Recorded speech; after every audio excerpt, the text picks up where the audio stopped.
Honourable members, the prayer. Lord, the God of righteousness and truth, grant to our Queen and to her government, to members of the Legislative Assembly and to all in positions of responsibility, the guidance of your Spirit. May they never lead the province wrongly through love of power or desire to please or unworthy ideas, but laying aside all private interests and prejudice, keep in mind their responsibility to seek to improve the condition of all. Amen, and please be seated.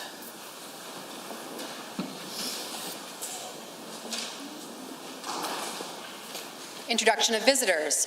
Introduction of guests. Honourable members, joining us this afternoon, there are several guests, and some of them are the guests of the Minister of Agriculture and Forestry.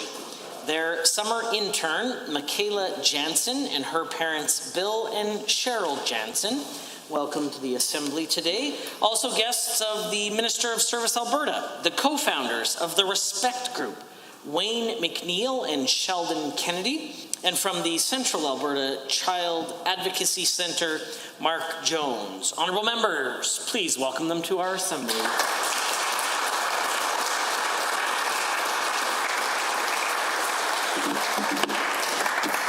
Ministerial statements. Member statements. Honourable members, from time to time, members will speak in both official languages. In this case, there is a translation that has been provided for you on the tabling table. The Honourable Member for Fort McMurray-Lac-La-Biche. Merci, Monsieur le Président. La fête de la Saint-Jean-Baptiste, ou simplement Saint-Jean, était à ses débuts une fête religieuse. Mais au fil des années, la célébration de cette journée s'est transformée en une fête qui exprime la vitalité de la langue française et des peuples qui parlent cette langue partout au pays. En général, les communautés de l'Alberta s'organisent des événements pour célébrer le Saint-Jean-Baptiste, comme pour de nombreuses autres célébrations observées par la francophonie dans la province. La fête de la Saint-Jean compte de la musique entraînante, des mets délicieuses provenant des diverses cultures francophones. En tant que province de choix pour de nombreux migrants et immigrants francophones, l'Alberta trouve enrichie par la diversité de la francophonie albertaine. Une langue commune, une multitude de cultures, voilà ce qui rend cette célébration encore plus exceptionnelle. Grâce à ces communautés florissantes, la francophonie de l'Alberta est celle dont la population connaît la croissance la plus rapide au Canada. En tant que gouvernement, nous reconnaissons la valeur de la langue française pour notre économie, car elle nous permet de diversifier nos activités commerciales, de stimuler des exportations et les importations et de contribuer à la création des emplois et à la croissance. Aujourd'hui, alors que nos concitoyens albertains et canadiennes célèbrent cette journée, je tiens à leur souhaiter à toutes et à tous une bonne fête de la Saint-Jean-Baptiste. Bien qu'ils ne puissent pas célébrer de la même façon cette année, je suis certaine que peu importe la façon dont ils marquent cette journée, la joie de vivre de la francophonie canadienne sera au rendez-vous. Monsieur le Président, I thank all members of this Assembly for their continued support of francophonie in Alberta. Merci beaucoup, and a happy St. Jean-Baptiste Day to you as well. The Honourable Member for Calgary Mountain View.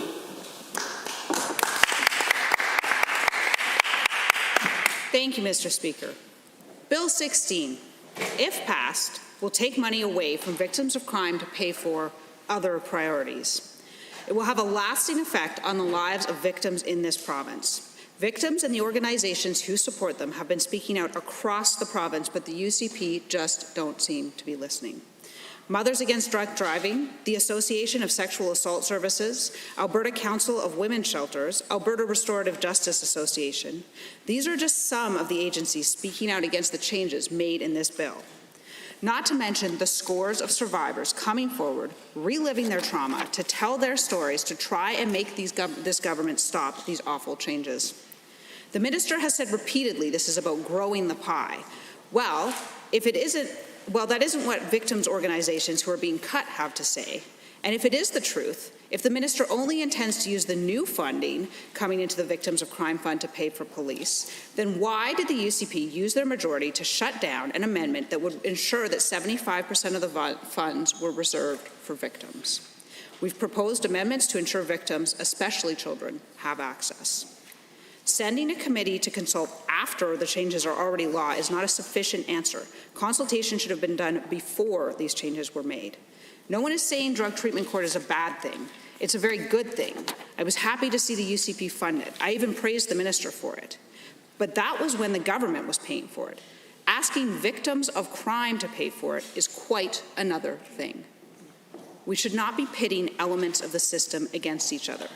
We should not be asking victims to pick up the tab for the justice system. They have already lost enough. Hear, hear. The honourable member for Cardston-Siksika. Thank you, Mr. Speaker. This past couple of weeks have been devastating for Cardston-Siksika, particularly the Hutterite community. On June 10th, 3 teenage girls were tragically lost when they drowned in the St. Mary River. As if that wasn't tragic enough, this past Sunday I joined hundreds of volunteers to locate the body of a 4-year-old boy who also was claimed by the same river. Mr. Speaker, as a parent, I can't even begin to comprehend the devastation that these families are feeling. My heart breaks for these families, and my thoughts and prayers are with them.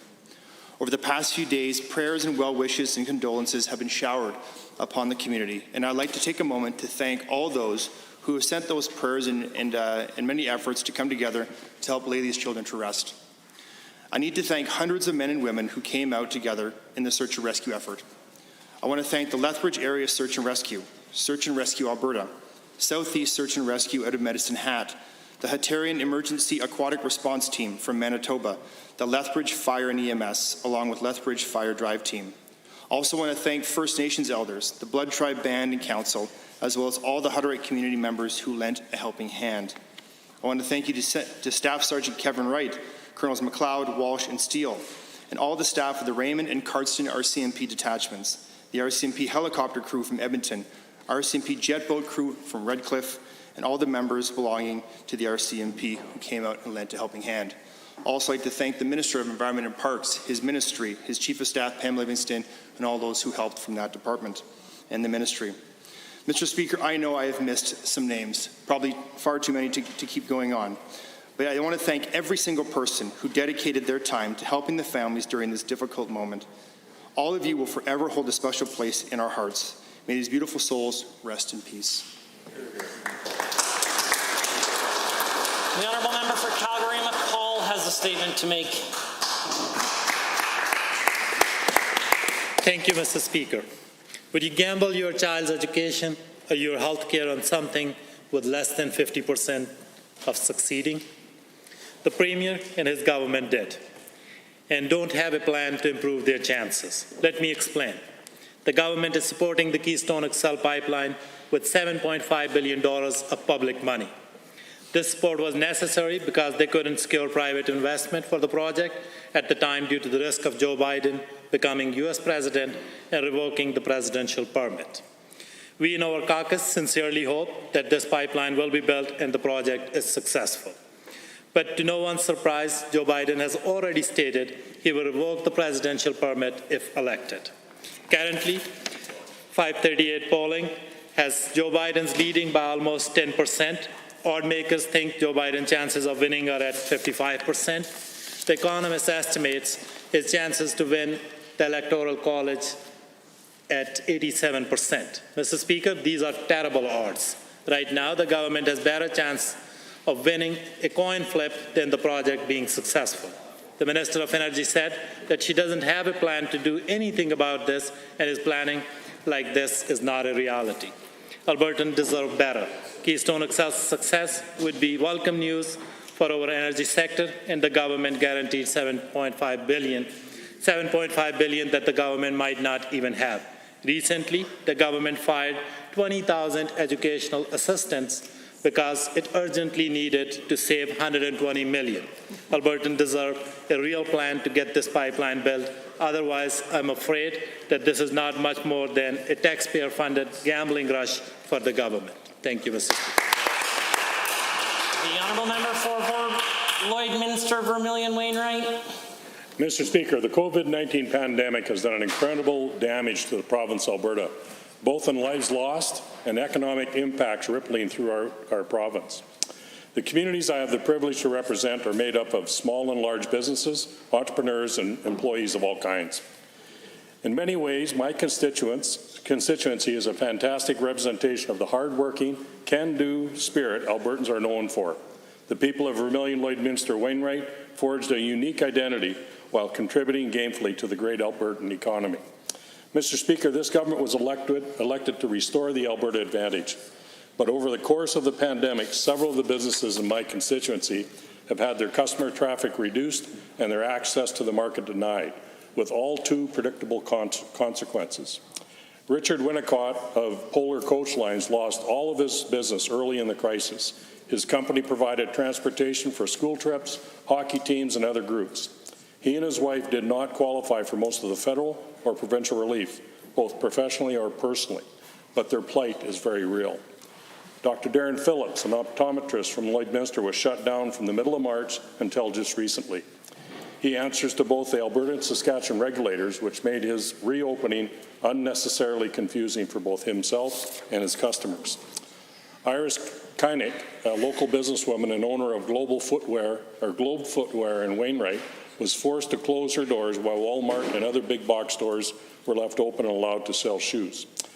I mention these decent, hard-working Albertans not only to support the government in its relaunch Alberta strategy, but also to implore the government to continue to press forward.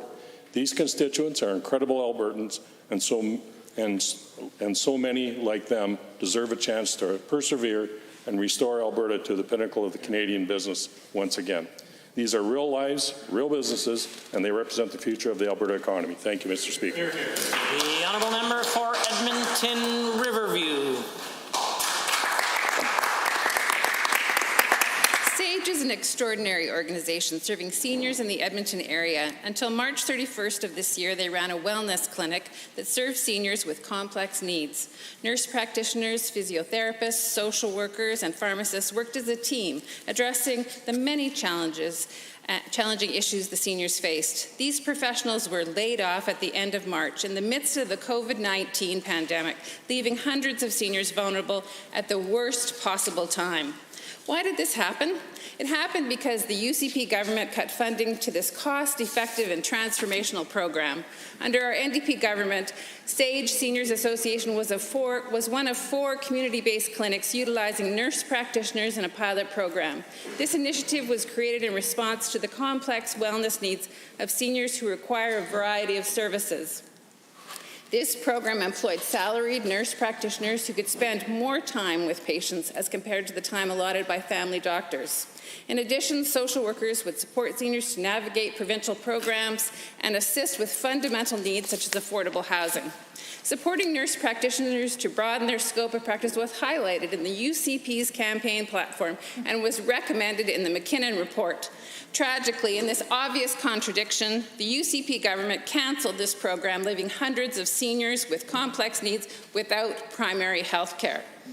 The 3 other sites were set to expire in March. Decisions were to be made in April, but with COVID-19, uncertainty has plagued these much-needed services. The current pandemic has taught us several lessons, but one of the most important is the need for a strong public health care system. One that we know addresses the shift in demographics to an aging population, a strong public health system that can manage unexpected viral outbreaks and gives timely care to Albertans is essential. The UCP government doesn't understand this. This puts seniors at considerable risk. The honourable member for Sherwood Park. Mr. Speaker, Alberta is a province that needs a fair deal. Our relationship with Canada has been complicated since 1905. Alberta's contributions to Canada have been immense, while Canada's treatment of Alberta has been historically challenging for our province. Mr. Speaker, despite Canada's domineering attitude towards Alberta, our province and its people have prospered. But that prosperity has only ever been achieved through constant struggles with the Laurentian elite who have sought to impose their will on Alberta and have struggled to treat our province as a respected co-equal partner in Confederation.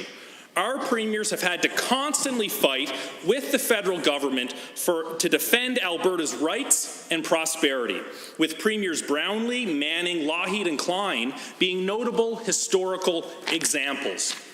Mr. Speaker, Alberta's 115-year relationship with Canada can be summed up as one big unfair deal.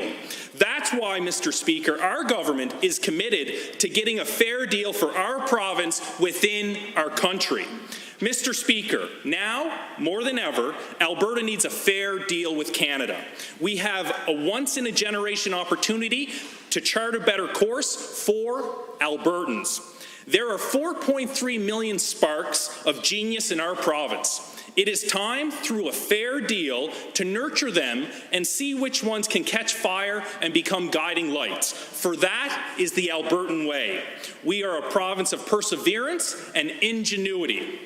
Mr. Speaker, I have been asked many times, what is my guiding principle in politics? The answer is simple. Albertans first, Albertans always. That is my credo. Thank you. The honourable member for Edmonton West Henday.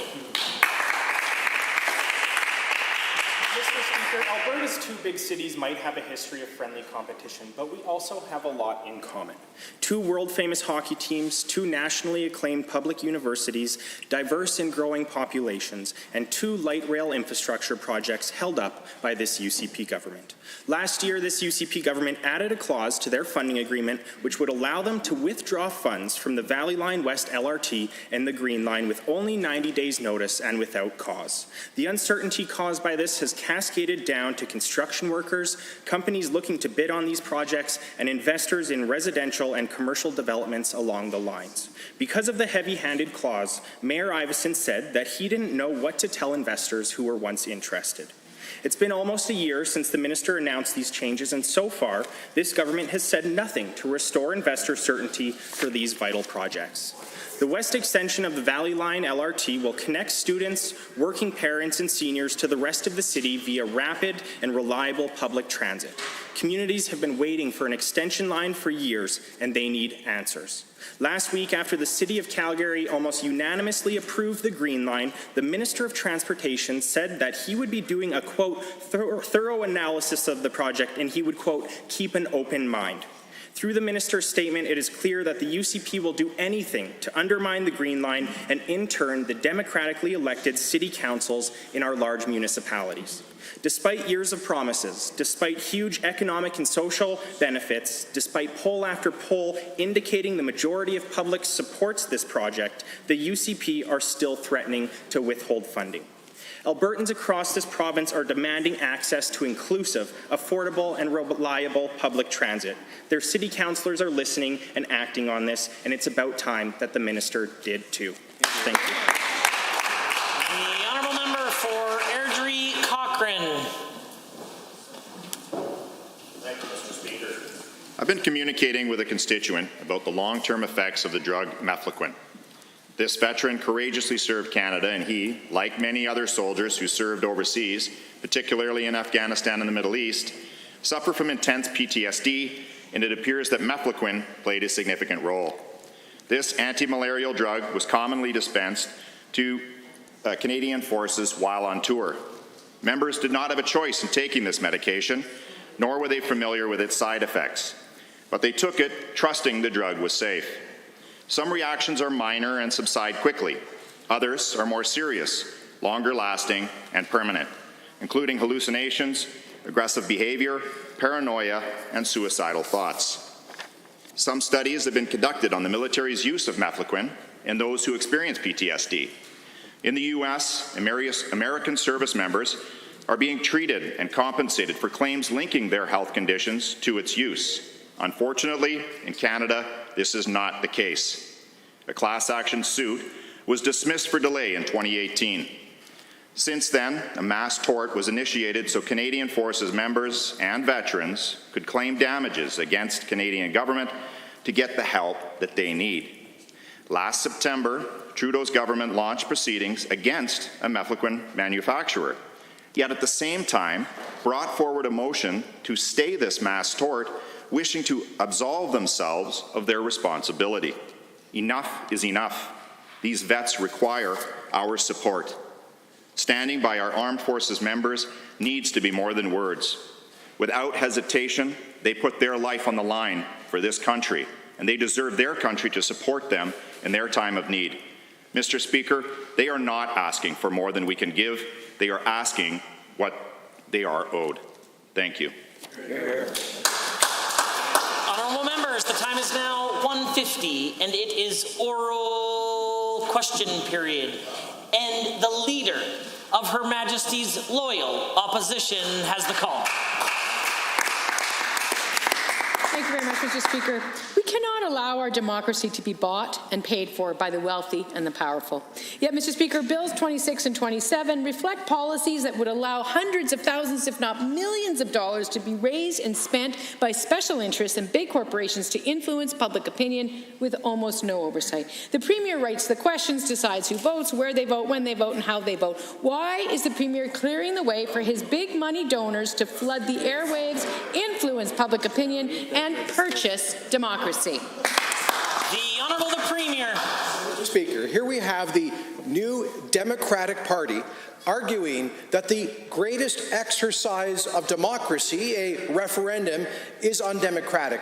The only thing that's undemocratic here is the NDP, because they oppose the right of citizens to pass judgment by the millions on matters of public importance. But this government, this Conservative government, believes that the people know best on big issues about our future, and that's why we're bringing forward the power to let the people decide through referendum votes. The Order, the Honourable Leader of the Opposition. Mr. Speaker, if this was about the people, the Premier would ban corporations from running these referendums. But he didn't brief the media, he didn't brief the opposition, he didn't let his minister answer questions because he knows that's not what he did and it's wrong. His bill will allow limitless groups to spend as much as $350,000 without an audit, Mr. Speaker. That's how you hide money. This is cynical opportunism at its worst. Why is the Premier writing legislation that prevents Albertans from knowing who gets paid when they run their big donor campaigns? The Honourable the Premier.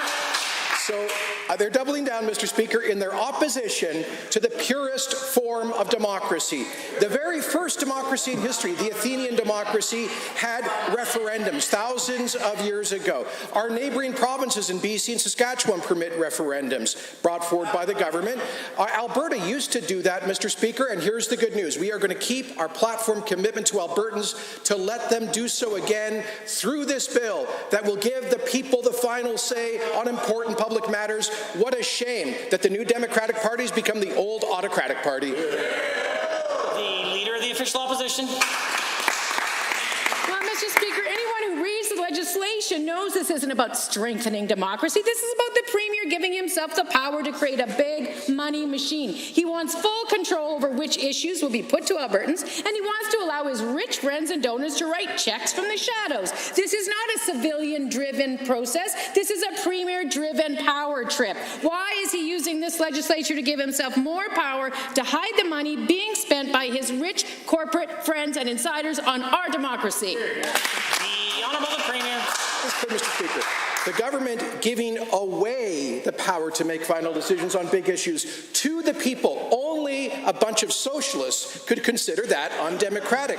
When it comes to money, Mr. Speaker, it's true that the NDP affiliate called the Alberta Federation of Labour, which is a part of the NDP legally, spent $1.8 million in third-party campaigns. But here's the good news. We're going to get that big money out of Alberta politics. We're going to close the loophole that allows that NDP affiliate to operate as a third-party expenditure, and we're going to limit contributions to third parties to $30,000. The Order. The Honourable Leader of the Opposition for a second set of questions. Mr. Speaker, the legislation allows the Premier to write a referendum question straight out of his next election platform, knowing he has big donors and special interests waiting in the wings, each of whom can spend $349,000 with no audit. There is nothing more than a way to bring big corporate dark money back in to buy him votes. If it's really about Albertans participating in democratic referendums, why won't the Premier ban unions and corporations from influencing this democratic process? Why not? The Honourable the Premier. Well, Mr. Speaker, we are going to ban political parties like the NDP from manipulating the laws, here's what happens. The Alberta Federation of Labour is a legal constitutional wing of the NDP. They sit on the NDP board, and yet they spent nearly $2 million. That's basically partisan money laundering, Mr. Speaker, and we're going to stop it. We're going to keep our word to get big money out of Alberta politics, and we're going to limit contributions to third-party expenditures to $30,000 to stop the NDP's big money from infecting our politics. The Leader of the Opposition. So we heard it here. The Premier is going to ban unions from participating and open the door to corporations to spend more. You know, this Premier's record on democracy is questionable at best. In his first leadership race, he upended tradition and broke his promise when he refused to release his donors list. In his second leadership race, he sparked an RCMP investigation and multiple probes by the Elections Alberta. Most recently, he broke every convention in the Commonwealth by abusing his power to fire an independent officer of the legislature. Albertans cannot trust this Premier to run the democracy. Withdraw the bill. The Honourable the Premier. Albertans can't trust a government that's empowering Albertans with referendum votes. In the name of democracy, they want us to pull the biggest democratic reform in decades introduced in this province. No, Mr. Speaker, we believe in the common sense of the common people. We believe that Albertans should have the final say on important matters about our future. We believe that we should get big money out of politics, like the millions spent by NDP union bosses. And Mr. Speaker, we're going to keep our word. The Leader of the Opposition. Well, Mr. Speaker, the biggest democratic reform in the history of this province was when our government banned corporate and union donations from elections. And this government is bringing them back in so they can play politics on referendums that this Premier is writing, not the people of Alberta. It is a travesty. Why won't he withdraw this legislation? The Honourable the Premier. I'm starting to wonder, why is Team Angry so angry about democracy? And there's only one answer: because they don't trust the people of Alberta, Mr. Speaker. That's why they fib to Albertans about their intention to bring in the carbon tax. But I'll tell you this, Mr. Speaker, you got the ATA, they put in $275,000 in advertising before the last election, as a $200,000 from the United Steelworkers, $2.2 million from the Health Sciences Association. Mr. Speaker, we're going to get that big money out of Alberta politics with a $30,000 cap on those contributions. The Honourable the Leader of the Opposition for the third set of questions.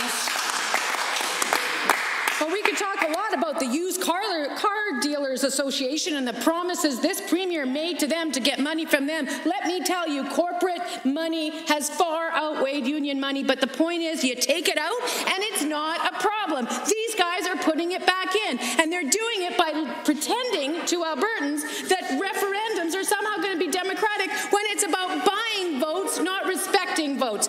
Ban union and corporate money in referendums, and we'll support your bill. Here, here. The Honourable the Premier.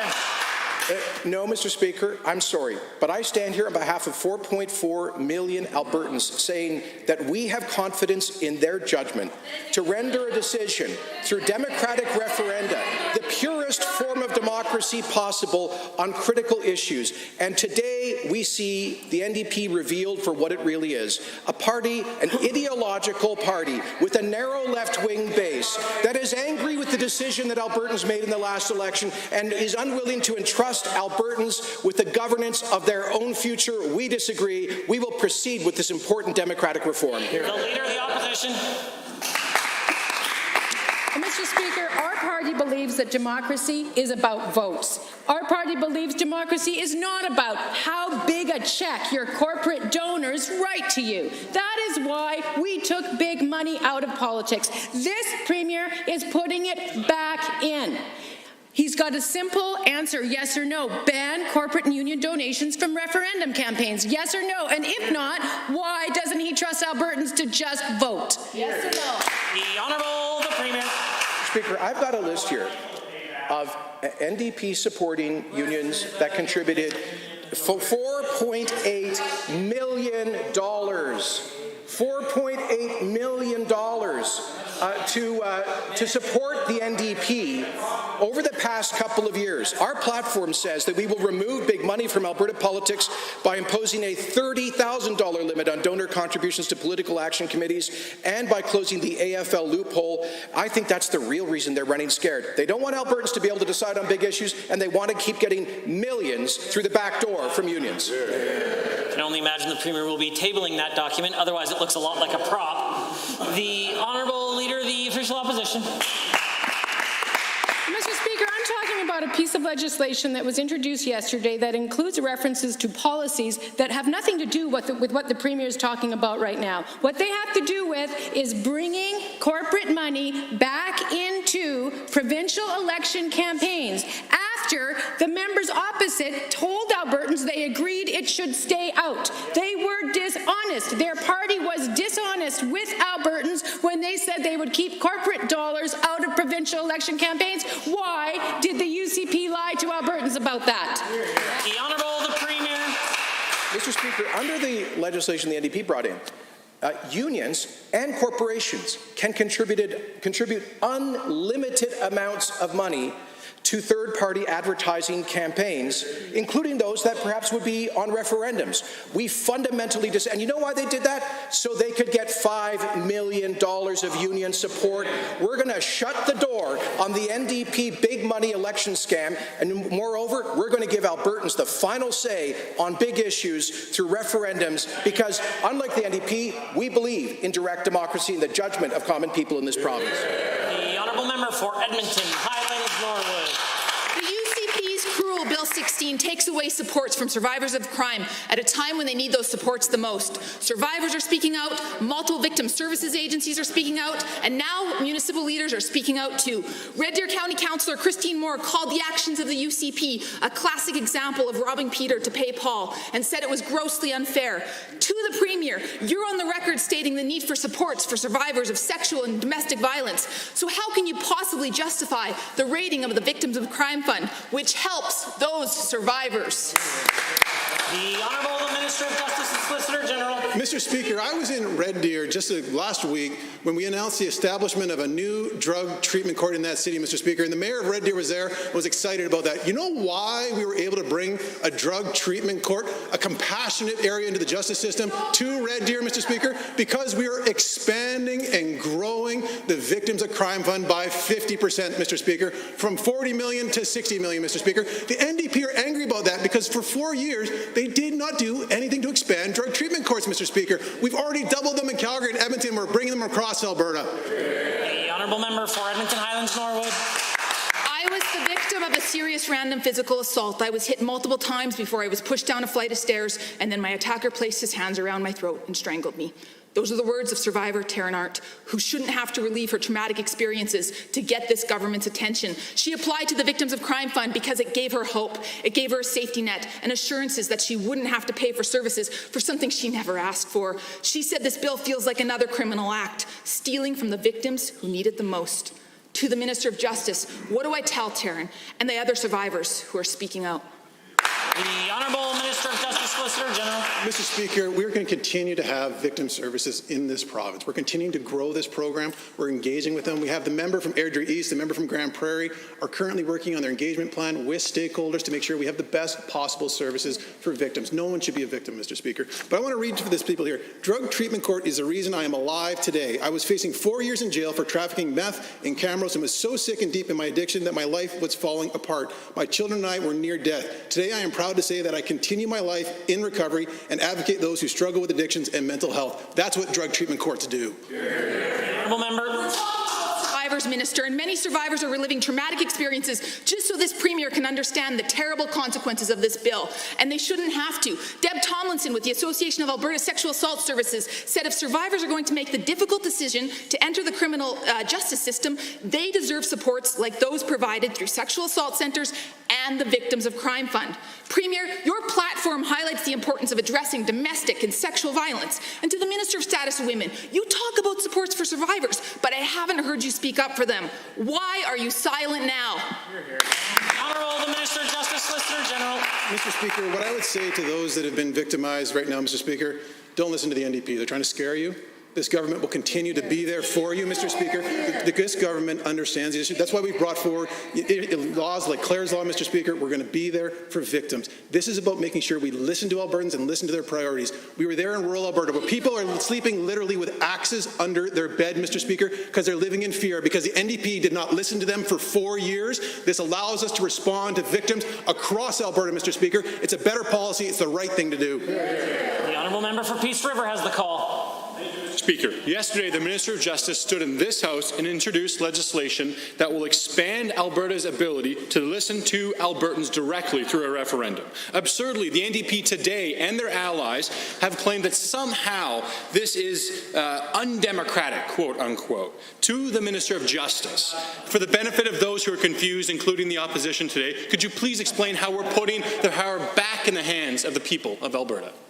Honourable Minister of Justice, Solicitor General. Mr. Speaker, I'm trying to understand an NDP frame of reference, Mr. Speaker, and trust me, I'm trying here, I really am. In a referendum which is giving direct voice to the people as to what direction they want to go, giving power to people, Mr. Speaker, to make that determination as to what province they want. The NDP called that an anti-democratic power grab. It is shocking, Mr. Speaker, that they would take that view and think so little of the people of Alberta. We trust Albertans, Mr. Speaker, to make the right decisions about their future. The honourable member for Peace River. Thank you, Mr. Speaker, and to the Minister. And given that the NDP and their close affiliate, Gil McGowan from the Alberta Federation of Labour, has claimed that letting Albertans campaign on referendums through third-party organizations is a problem, and given that the election legislation passed by the former NDP government specifically allowed for participation of third-party groups through general elections, can the Minister please tell us why he thinks the opposition supported third-party participation in the general election in their legislation, but not now in referendums?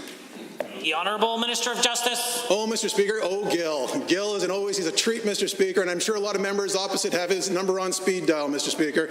We're going to get his big money out of Alberta politics, Mr. Speaker. The millions of dollars from the AFL, we're getting that out of Alberta politics. There's going to be a limit, Mr. Speaker. We're proud to make sure that we empower Albertans to have a say in their future, Mr. Speaker. Citizens initiatives, recall legislation, Senate elections, referendum, Mr. Speaker. This is all about giving power back to Albertans. The NDP don't like that, Mr. Speaker, and it makes their union bosses angry.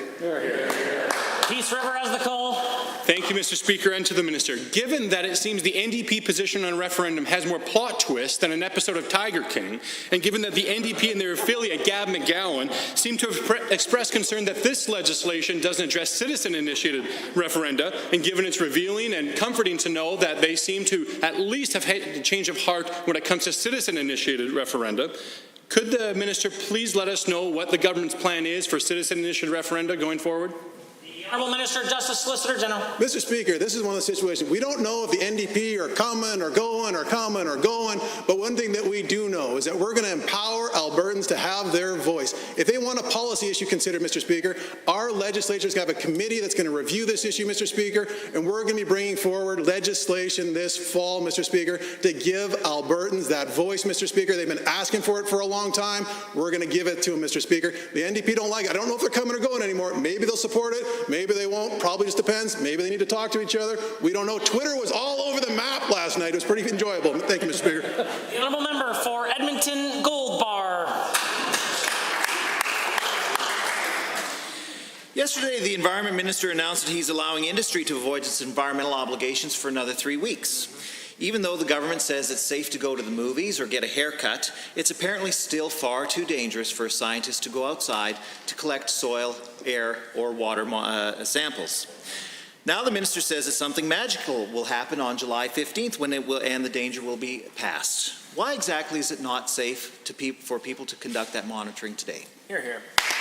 Minister of Environment and Parks. Mr. Speaker, this just shows again the ridiculousness of the NDP. That member is part of an opposition caucus who protested and tried to fight this chamber returning during the height of COVID, Mr. Speaker, and he gets to sit inside this chamber socially distanced and in relative safety because of the Chief Medical Officer, Mr. Speaker, and we took the same steps to help those that work for us in the energy industry. Those are moms and dads who go to work each and every day inside the energy industry for this province, Mr. Speaker, and us providing safety measures for them. It was common sense at the time, Mr. Speaker. We're proud of that. We would do it again to make sure, because we stand with the energy workers inside this province. Honourable member for Edmonton Gold Bar.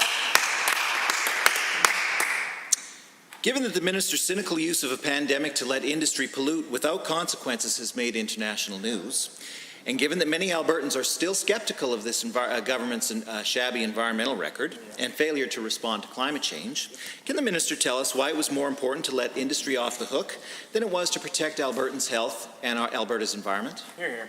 The Honourable Minister of Environment and Parks. Mr. Speaker, it's shocking to see that the NDP continue to attack the energy industry inside this province, Mr. Speaker. We're proud of our environmental record inside this province. We're proud of the energy products that we produce, Mr. Speaker. That type of language and that type of thought process that went into their government when they managed the energy industry inside this province is why we saw billions of dollars flee this province, and is why, Mr. Speaker, that Albertans fired him. The reality is that our environmental protections remain in place. They are the best in the world. We are proud of them. We will continue to develop our economy and protect our environment because that's the Alberta way. The Honourable Member for Edmonton Gold Bar.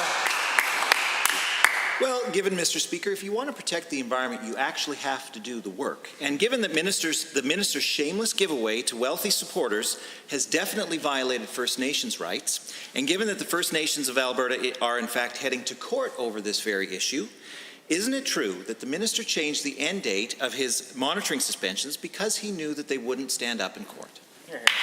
Honourable Minister of Environment. Mr. Speaker, we adjusted the changes within the industry to coincide with phase 2 of the relaunch of the economy inside the province of Alberta, Mr. Speaker. That makes sense for us to be able to continue to be able to meet the Chief Medical Officer recommendations, which have changed as a result of phase 2. The energy industry is capable of doing that, but in the early days of this process, we're in a very different situation, Mr. Speaker, making sure that PPE was going to the priority areas, making sure that we were able to give companies the opportunity to make sure that their employees are safe, Mr. Speaker, and to be clear, this government wants to protect all Albertans. That opposition doesn't want to protect oil and gas workers. Honourable Member for Calgary McCall. There isn't a home north of McKnight Boulevard that wasn't affected. We are already struggling with the crisis of oil downturn, and this is over and above what people can cope with. That, Mr. Speaker, was Taradale resident Khalil Karbani speaking to Calgary Herald about devastating hailstorm in northeast Calgary. And he's the same person who penned a letter to this Premier seeking emergency help to repair damages. To the Premier, have you responded to this letter? If not, next week is constituency break. Will you meet with these groups and myself directly if I arrange that meeting? Yes or no? The Honourable Minister of Community and Social Services. Thank you, Mr. Speaker. There is no doubt that the hailstorm that happened 2 weeks ago was devastating for all of the constituencies in Calgary Northeast. And I can tell you that myself and my MLA colleagues were on the ground during the storm, after the storm, and the days after, meeting with our constituents to help them through this terrifying ordeal, to make sure that they're connecting with their insurance companies, getting their documents notarized, to help them get through the coming weeks. Calgary McCall. Given that Khalil Karbani suffered $20,000 in damages to his home and his vehicle is likely a write-off, and given that he has heard from others who are in worse shape, and he said, and I quote, "This is going to have a huge psychological effect on people." To the Premier, it seems your inaction and uncertainty is adding to people's stress. Why won't you act today, and why won't you commit to cover these damages for families now? The Honourable Minister of Community and Social Services. Mr. Speaker, as I had mentioned, myself and my MLA colleagues were on the ground helping out our constituents in assessing the damage. And I can tell you, the member opposite knows very well that it takes time to do the hydrology studies to determine what AMA's response is going to be. But I can tell you, Mr. Speaker, this was a perfect opportunity for us to work together to get our constituents through this terrible, terrible storm and the damage afterwards. And I'm deeply disappointed that the member opposite decided to politicize this event as opposed to helping. Honourable Member.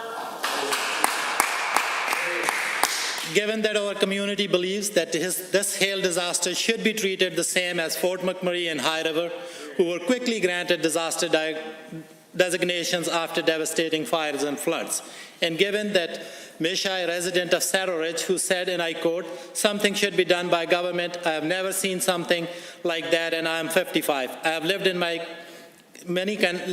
countries and seen a lot of storms," end quote. Premier, explain why government acted fast to support Fort McMurray and High River, but your government, Premier, won't act to support Northeast Calgary. The Honourable Minister of Community and Social Services. Mr. Speaker, what a ridiculous notion. This government cares deeply about all Albertans, including the people in Northeast Calgary, and the member opposite knows very well what the process is to declare if the storm qualifies for a disaster recovery program.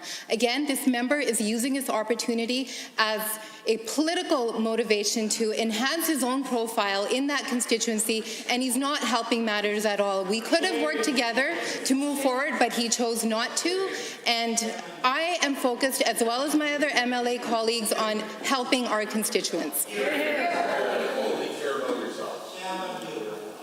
Order. The Honourable Member of Calgary-McCall and Calgary-Hayes will come to order. And that's predominantly because the Honourable Member for Lesser Slave Lake is the only one with the call. Thank you, Mr. Speaker. Mr. Speaker, my constituency of Lesser Slave Lake is the proud home of many First Nations and Indigenous peoples, all residing in Treaty 8 territory. Every year, First Nations across the country celebrate Treaty Days, a day in which the Indigenous peoples commemorate the signing of treaties with the Government of Canada. It is also a time for non-Indigenous people to learn more about Indigenous culture and traditions. With COVID-19 still dominating news streams, what is the recommendation of the Minister of Indigenous Relations for folks who are preparing their upcoming Treaty Day? The Honourable Minister of Indigenous Relations. Mr. Speaker, and thank you to the member for the question. Treaty Days are commemorated throughout the province to honour the signing of the treaties, which are agreements between the chiefs of various First Nations and the Government of Alberta. In Alberta, we have First Nations communities in Treaties 6, 7, and 8 territories. And celebrations are also held to acknowledge their unique cultures, histories, and contributions of the First Nations people, and the many years of partnership with all Canadians.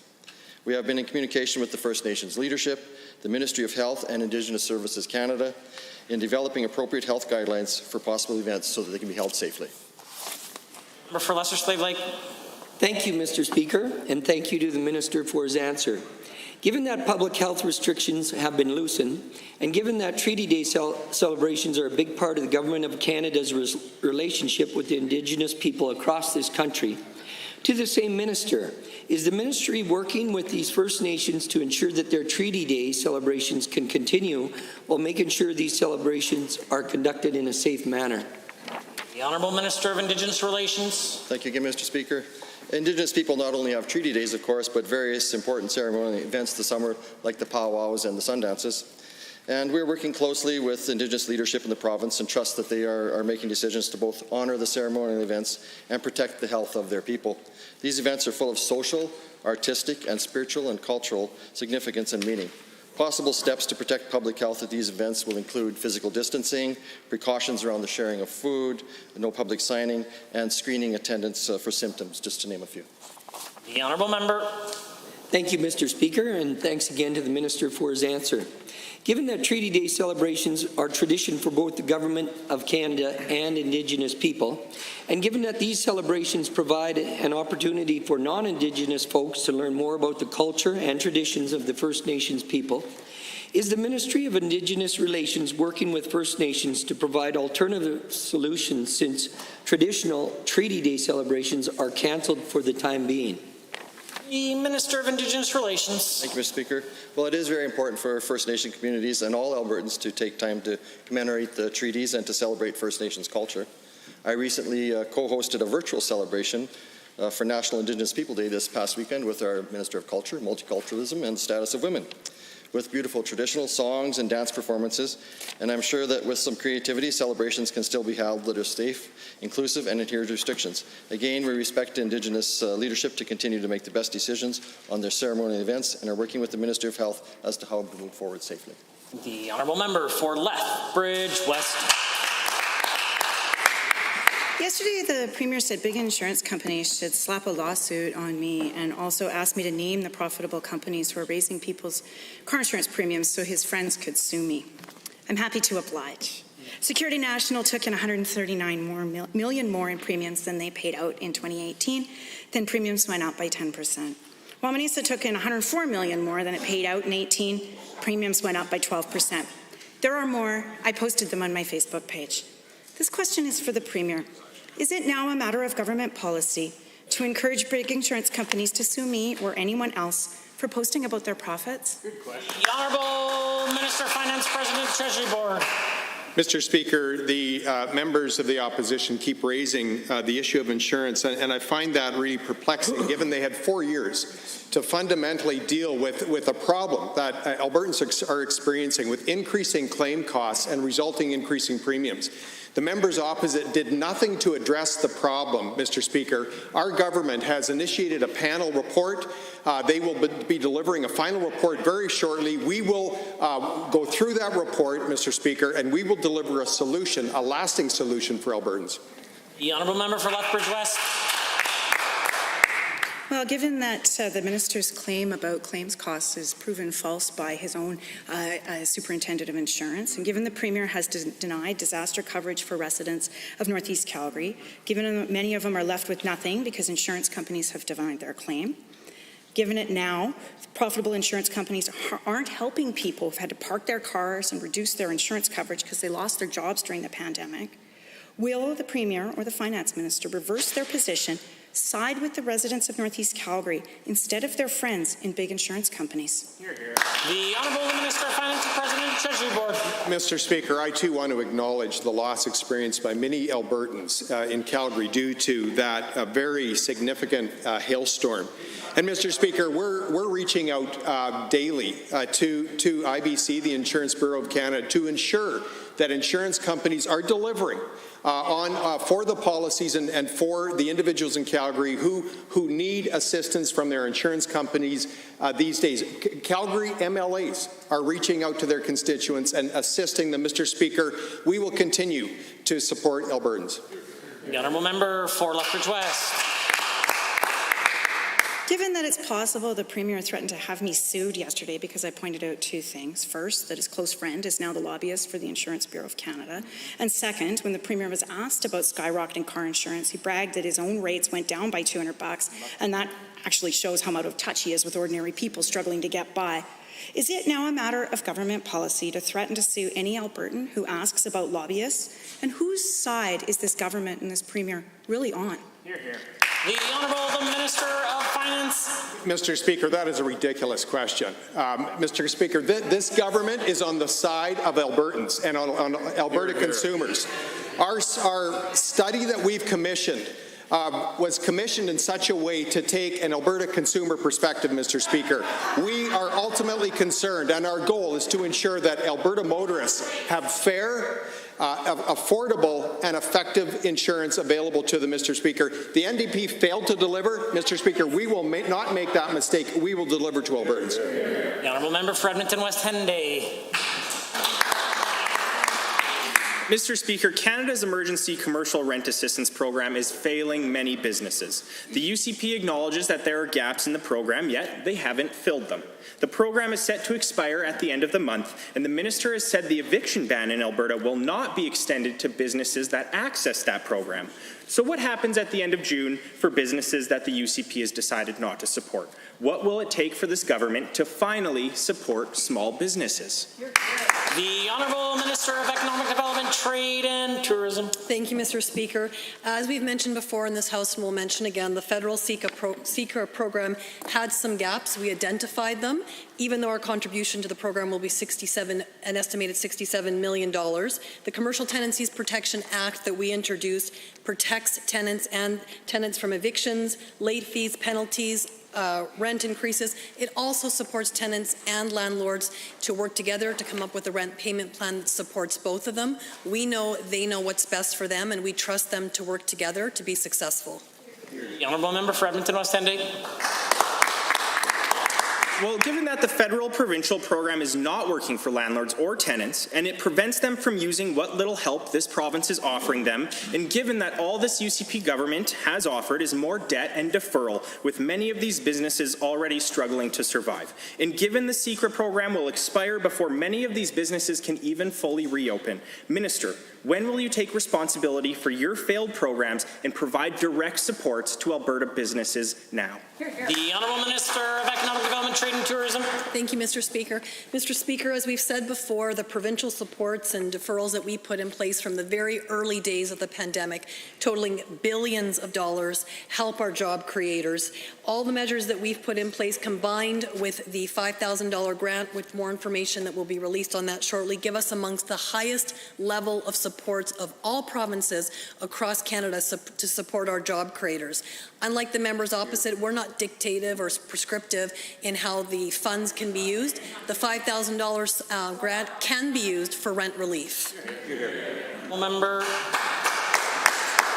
Well, given that with the economic relaunch, businesses have invested in reopening with the hopes that they could remain open.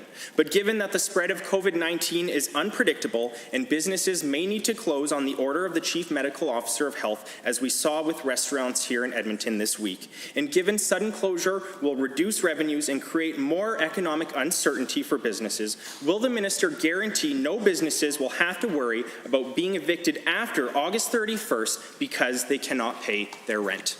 Minister. Thank you, Mr. Speaker. The member opposite talks about restaurants. Well, let me read a quote from Mark Van Schulwitz, Vice President, Western Canada Restaurants Canada.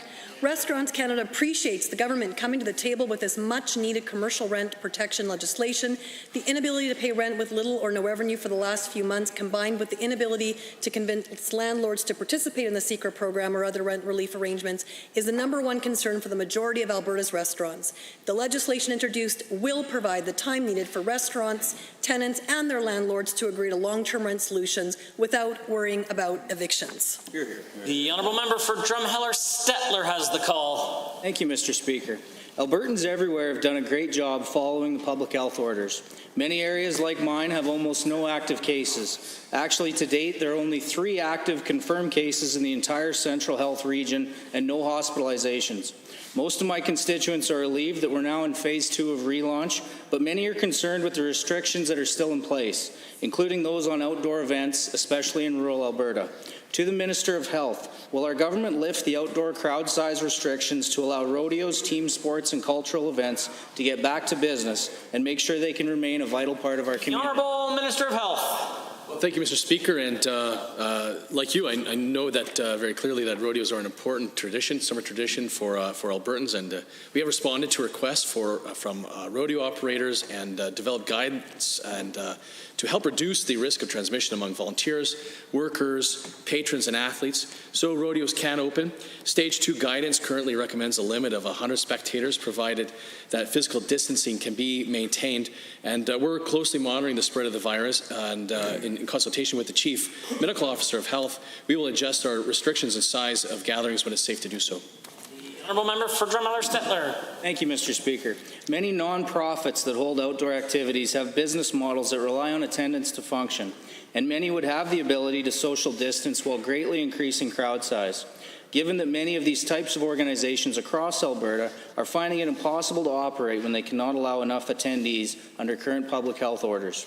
To the Minister of Economic Development, Trade and Tourism, can you please inform this House on supports available for organizations hoping to host outdoor events as Alberta recovers from this crisis? The Honourable Minister of Economic Development, Trade and Tourism. Thank you, Mr. Speaker, and thank you to the member for the great question. We've added guidelines for outdoor events on the BizConnect website, so I encourage all businesses wanting to host an event to use those for safety of staff and attendees.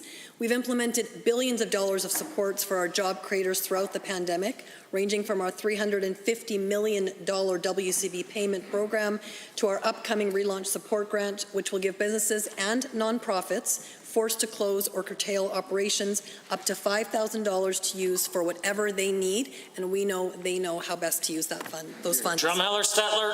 Thank you, Mr. Speaker. This House recently passed Motion 502, highlighting that rodeo is a culturally integral part of Alberta and still the backbone of many communities. Given that many businesses are gate-driven and are simply inoperable without larger crowds, and given that many of these local organizations will not see next year if we can't fix this year, To the Minister of Health, how can public health protocols be implemented in the very near future to ensure that outdoor events like team sports, rodeo, and cultural experiences survive this public health emergency? The Honourable Minister of Health. Thank you, Mr. Speaker, and thanks to the Honourable Member for the question. There are ways to help reduce the spread of the virus in larger group settings. This can include masking in larger gatherings. We've also seen successful events with drive-in attendance where spectators can remain in their vehicles. If two rodeo events, for example, barrel racing in one area and steer wrestling in another area, allow crowds to be separated, organizers could potentially increase in-person attendance. We know this is important. We're monitoring the virus and working with operators to find ways to ease restrictions while keeping Albertans safe. The Honourable, the Official Opposition House Leader. Thank you, Mr. Speaker. As the Bill 17 has been making its way through the legislature, we've been hearing concerns about how the bill is drafted and what it does and doesn't address. Given that one of the major issues with the court ruling, which is leading to the need to change the Mental Health Act, was around consent, and given that the judge ruled that the legislation only deals with patients' rights through the complaint process, to the Minister of Health, how have you provided for consent in advance of treatment in the proposed legislation? The Honourable Minister of Health. Well, thank you, Mr. Speaker. And yes, the Bill 17, the amendments to the Mental Health Act were part of it was in contemplation of the JH decision, but generally, even without the JH decision, these were amendments that we agree with in principle as a government and want to be able to continue with, regardless of what the outcome is of the Court of Appeal. Because we know that's important to modernize, first of all, the hearings at the review panels, but also to take further steps to be able to protect the rights of the applicants, or not the applicants, but the patients appear before them. Honourable Official Opposition House Leader.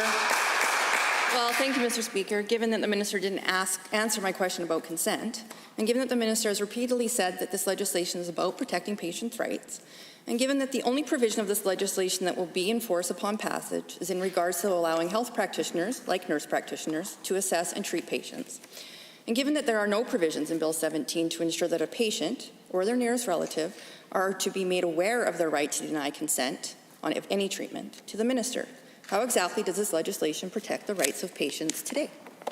The Minister of Health. Well, Mr. Speaker, what we're doing with this bill is actually allowing a lot of family members who are caring for a loved one who might be suffering from a mental illness be able to have an understanding and be involved in what is happening with their loved one as they go through the process, and making sure that patients are having an opportunity as well to know what their legal rights are and access to counsel to be able to answer any questions that they might have as they go through the process, through the panel process or otherwise, Mr. Speaker. The Honourable Member. Well, thank you, Mr. Speaker. Again, I'm asking specifically about patient consent.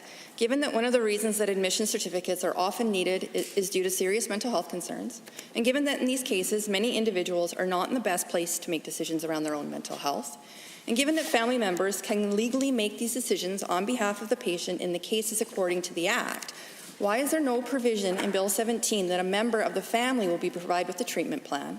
And why is there no provision that the patient or their decision maker, when presented with the treatment plan, will be told of their right to oppose or appeal the treatment? The Honourable Minister of Health. Mr. Speaker, as I said, these amendments to the Mental Health Act are to be able to expand the protection of the rights of the patients who go through the process and to be able to engage the family members more. And we're very proud of being able to make those amendments to be able to provide for those changes to the process, and as well to, as I said in the previous answer, to be able to also allow the patients to understand what their legal rights are, Mr. Speaker. And so that's why we're very proud of this legislation and the amendments to the Mental Health Act, so that we can take these steps, make sure that the patients and their families are the focus of this legislation and going forward for this government. Meadows has a question. Thank you, Mr. Speaker. The Institute for Strategic Dialogue recently conducted a study on right-wing extremism in Canada. The report says the number of white supremacist groups in Canada has tripled in the past 5 years, driven by the internet and social media. The study found that Alberta is one of the places where right-wing extremism online is concentrated. These findings are very disturbing news. Has the Minister of Justice read this report, and what is he doing to confront this problem? The Honourable the Minister of Culture, Multiculturalism and the Status of Women. Thank you very much, Mr. Speaker. And the collective goal of this legislature should be about making sure that all people in this province feel valued and respected, a place where all people can fully participate and contribute to our province's future. I think that the D in NDP stands for division, and obviously is not interested in uniting this province together, making sure that at a time when we are mobilized to help out so many people in this province, we see people standing together, brothers and sisters, side by side, making sure that we take care of our minorities at a time when they use division. The Honourable Member for Edmonton Meadows. Thank you, Mr. Speaker. Given the study reports that the neo-Nazi websites like Iron March and Fascist Forge have users based in Alberta, and given that the report notes that other right-wing groups such as the 3%ers, Soldiers of Odin's, Proud Boys now appear openly in public in Alberta, what is the Minister of Justice doing to address the growing confidence of right-wing extremists in Alberta? The Honourable Minister of Culture, Multiculturalism and the Status of Women. I am very, very proud of our Minister of Justice for the incredible work that he's been doing with our ministry to make sure that racism is being addressed, as was mentioned in the motion, and the work that is being done collaboratively amongst many of the ministries here. The Minister of Justice not only is taking a look at our Policing Act and bringing that forward, but is also going to be working with our minority groups across the province. One of the things that we've done, Mr. Speaker, we've opened up this House to all of the people of Alberta. This is their house. We want people to feel safe and welcome here, and we're very excited about collaborating with them. The Honourable Member for Edmonton Meadows.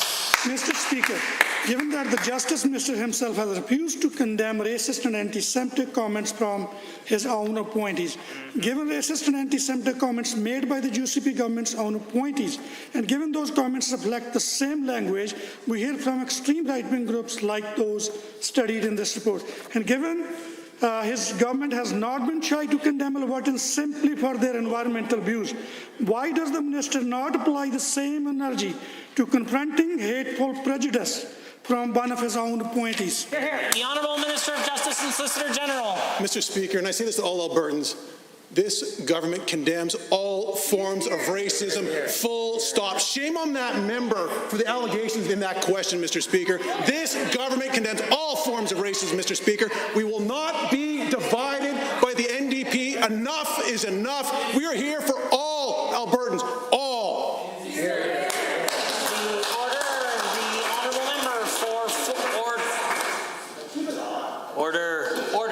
The Honourable Minister of Justice and the Honourable Member for Lethbridge West will both come to order. You've had your opportunity to ask and answer questions. The Honourable Member for Fort McMurray, Lac-La-Biche. Thank you, Mr. Speaker. The Willow Square long-term care facility has been under construction since April of 2018 and was on track to be completed by May of this year. However, the COVID-19 pandemic and devastating floods Fort McMurray experienced in April impacted construction completion and postponed the initial move-in date. To the Minister of Infrastructure, given that there is remediation work being done on Willow Square, can you tell us about the new timeline for our seniors to be able to move into this long-term care facility? The Honourable Minister of Infrastructure. I'm committed to getting construction of the Willow Square Continuing Care Centre finished as quickly as possible. The recent flood resulted in damage to the parkade level, the storage and parking areas. In fact, there was as much as 6 feet of water, but it did not reach the residential levels on the main floor and above. The prime contractor continues to work upstairs while the insurance contractor works downstairs. Once the assessment of the damage from the flood is completed, the schedule for opening of the facility will be updated. Member for Fort McMurray, Lac-La-Biche. Thank you, Mr. Speaker, and that's great news, Minister. Given that Fort McMurray recently experienced the historic flooding, and given that most of the lower town side of Fort McMurray is located within a floodplain, including Willow Square long-term care facility, which sustained some damage, as you explained in your answer, to the Minister of Infrastructure, can you please share with this House what design considerations were included in the build to mitigate potential flood damage? Minister of Infrastructure. Mr. Speaker, risk mitigation was an important component that was incorporated into the design of the Willow Square Continuing Care Centre. And some of those measures include The main floor is built above the 1 in a 100-year flood level to address flood risk, and the resident rooms and other critical building functions are located on the upper floors above the expected levels of a 1 in a 100-year flood, and parking is built below the main floor of the building, Mr. Speaker. Thank you, Mr. Speaker, and thank you to the Minister for the answer. Given that Willow Square will be a long-term care facility operated by Alberta Health Services, and given that Alberta Health Services will ultimately determine the date when seniors can begin moving into the centre, and given that this project has been a long time coming for our region, and the seniors are very eager to move into this long-term care facility, to the Minister of Infrastructure, can you please explain what measures have been taken to speed up the commissioning from infrastructure to health? Minister. Mr. Speaker, I would like to thank the member of Fort Mac for her advocacy on this file. And we know that residents of Fort Mac have waited a long time for this project, and I want to reassure the residents that we will do what we can to get AHS officials commissioning the building as quickly as possible. Mr. Speaker, due to the flood, we had to replace some equipment like pumps, which has some lead time to resource or repair. So be patient. You waited so long, but it will be soon. Thank you.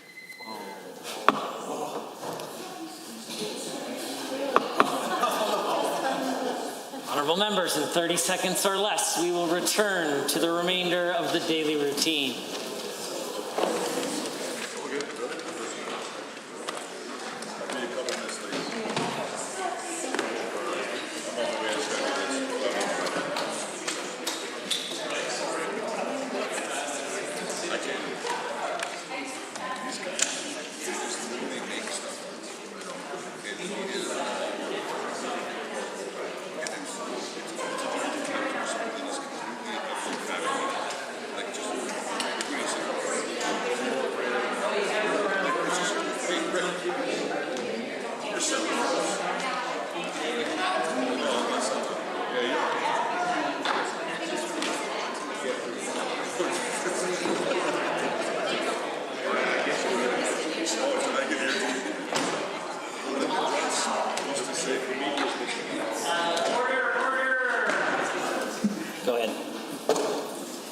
Presenting reports by standing and special committees. Presenting petitions.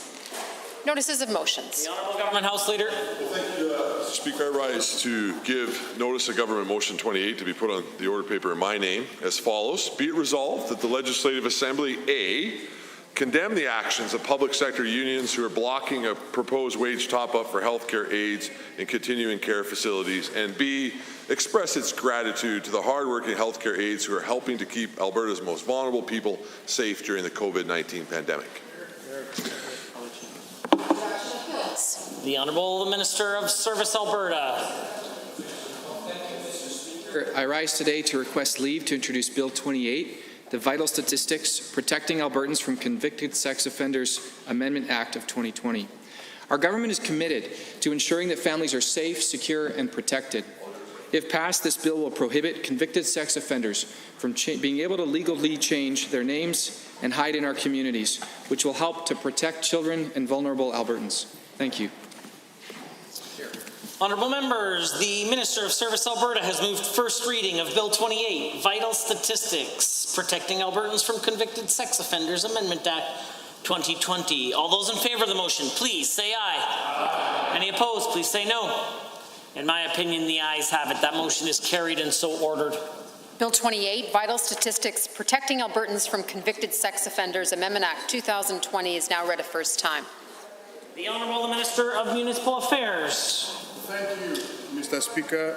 Mr. Speaker, I request leave to introduce Bill 29, the Local Authorities Election Amendment Act. Mr. Speaker, local elections are the backbone of our democracy. The changes we are proposing will create a level playing field for candidates and more democratic local elections for voters and citizens.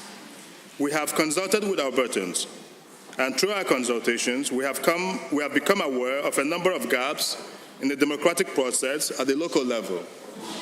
Our proposed changes will close those gaps by doing the following: expanding campaign donations from a $4,000 total limit to $5,000 per donor per candidate across the province, allowing candidates to raise $5,000 outside of the campaign period, updating advertising rules to allow for more open discourse on policies and issues, ensuring surplus funds are donated to charity and not carried over from election to election, and moving the disclosure of donations until after elections are over. Mr. Speaker, Bill 29 makes local elections stronger, fairer, and more democratic for all Albertans. With that, Mr. Speaker, I move first reading of Bill 29. The Honourable, the Minister of Municipal Affairs has moved first reading of Bill 29, Local Authorities Election Amendment Act 2020. All those in favour of the motion for first reading, please say aye. Aye. Any opposed, please say no. In my opinion, the ayes have it. That motion is carried and so ordered. Bill 29, Local Authorities Election Amendment Act 2020 is now read a first time. Tabling returns and reports. Member for Peace River. Thank you, Mr. Speaker. I rise to table the requisite number of copies of speech that I referenced on Monday night in the debate of Bill 15, entitled The Separate Schools Question by Darcy McGee. Are there other tablings? Seeing, do you guys have tablings, or are you? Okay. All right. Clerk, please. Clerk. Honourable members, that concludes the daily routine, and as such, we are at orders of the day, orders du jour.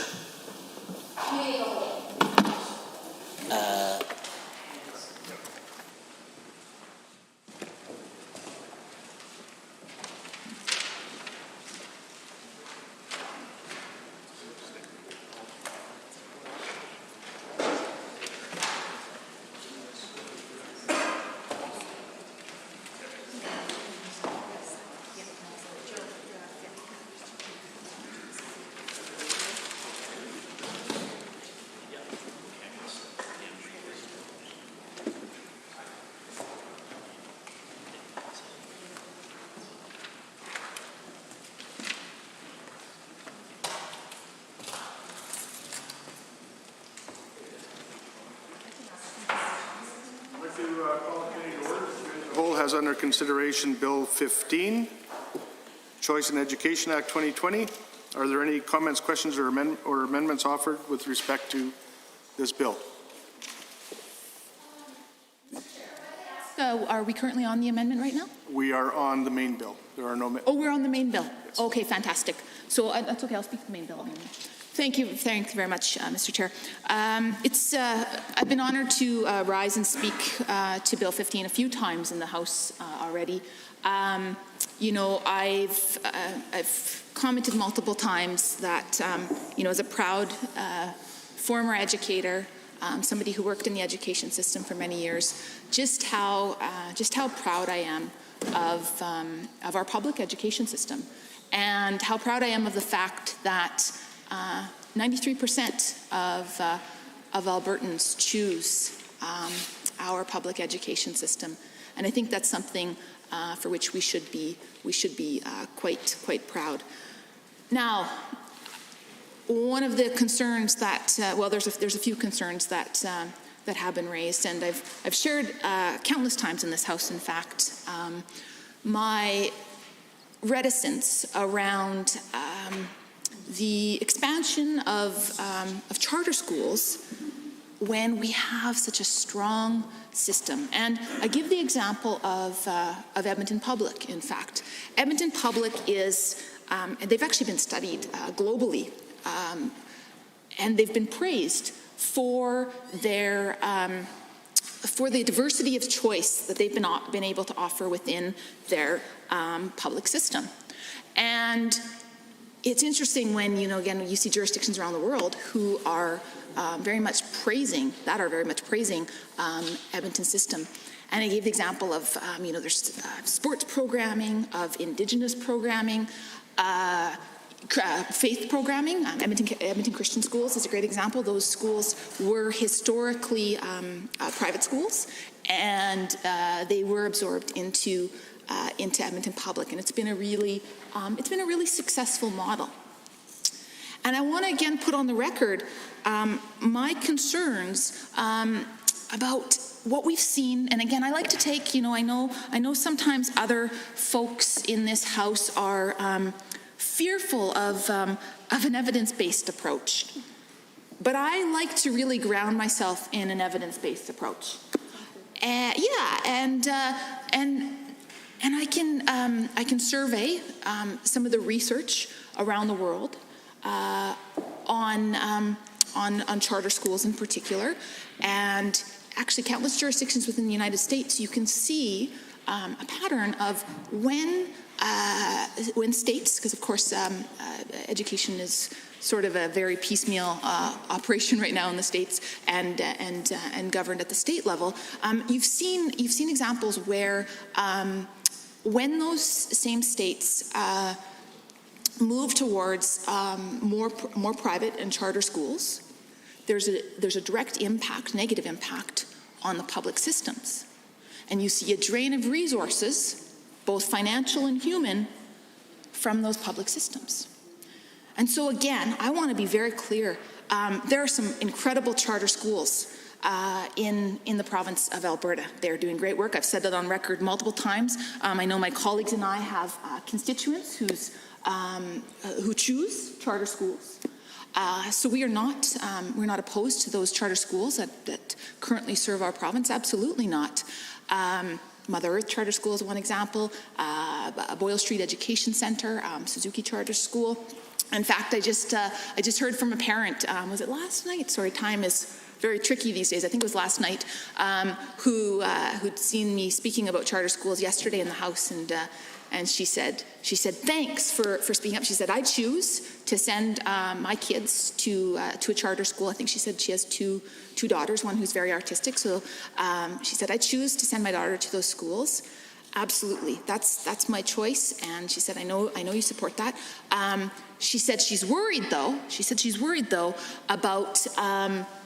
About what we see in Bill 15, and I know I spoke to this at length the other day. I don't have the bill in front of me, but if memory serves me correctly, under Section 8 of Bill 15, Section 8, Sub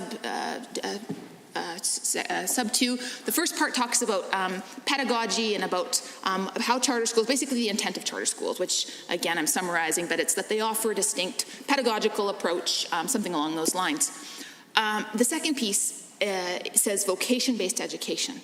And so I raised the concern, to which the Premier answered yesterday, I raised the concern about why the need for vocation-based education charter schools at the elementary level.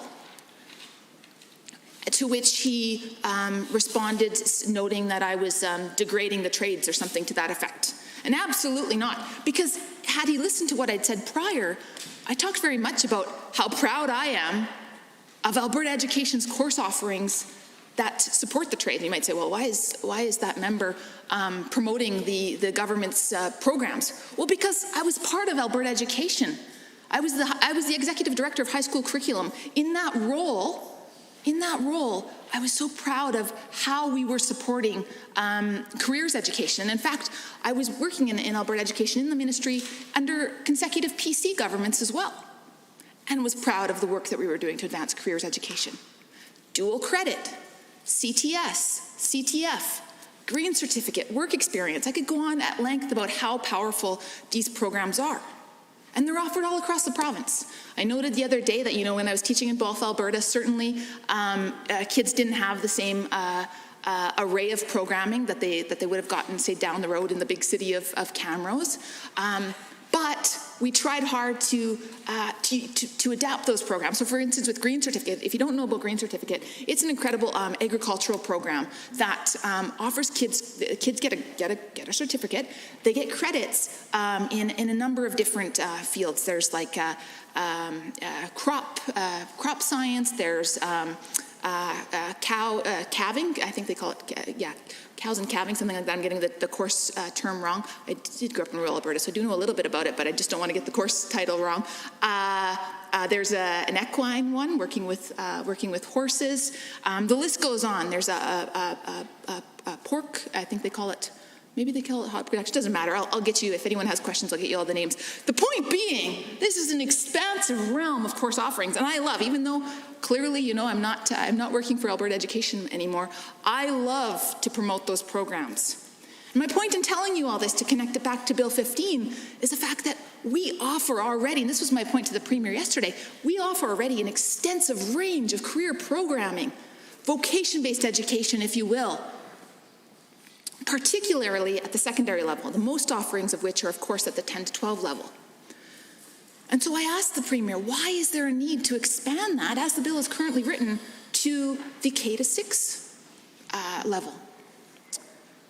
Because research shows across the world, and in fact, you can look at research here in Alberta as well, that would point to the fact that streaming of kids at a young age is detrimental. So if we're focusing at careers at a very young age, those students can then be pigeonholed into a track of programming that could very much change. And I know when I posted about this on social media the other day, I had countless responses from parents and from teachers and from even students who said, like, you know, I remember one parent said something like, my kid wants to be my 5-year-old wants to be a unicorn. That career path might change for her in a few years. It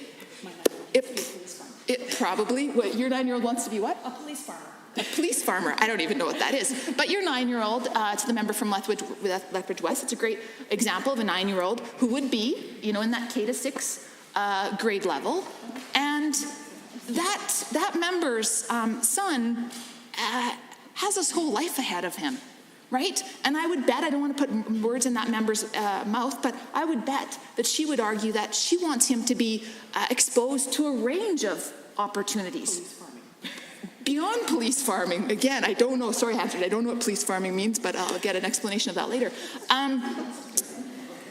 But the point being, her and other parents that I'm hearing from, they know that their job and the job of teachers is to encourage creativity and diverse experiences at that K to 6 level, not to push them into jobs, right? So these are some of my concerns, and again, I wanted to get that on the record because I didn't really get an opportunity to clarify with the Premier yesterday what I meant in expressing my concerns. I certainly, and no one on this side of the House is critical of trades education. This is not a debate about trades education versus university education. Absolutely not. We know very well the benefit of either route. And again, I saw firsthand when I was working with students as a teacher how powerful those career programming offerings were for them. Those kids who I know, because of some of the experiences that they were exposed to in high school, went on to have awesome careers in the trades. So with that, I will sit down and end my remarks on Bill 15. Thank you, Honourable Member. Are there any? I see the Honourable Member for Sherwood Park. Well, thank you so much, Mr. Chair, and thank the previous member for her comments as well on this very important piece of legislation. It is an honor to rise in this House to speak to the Choice in Education Act 2020. Like so many people in this House on both sides of the aisle, I am extremely passionate about education and about this bill. In my time speaking today, Mr. Chair, I hope to cover broadly speaking, why I so strongly support this bill.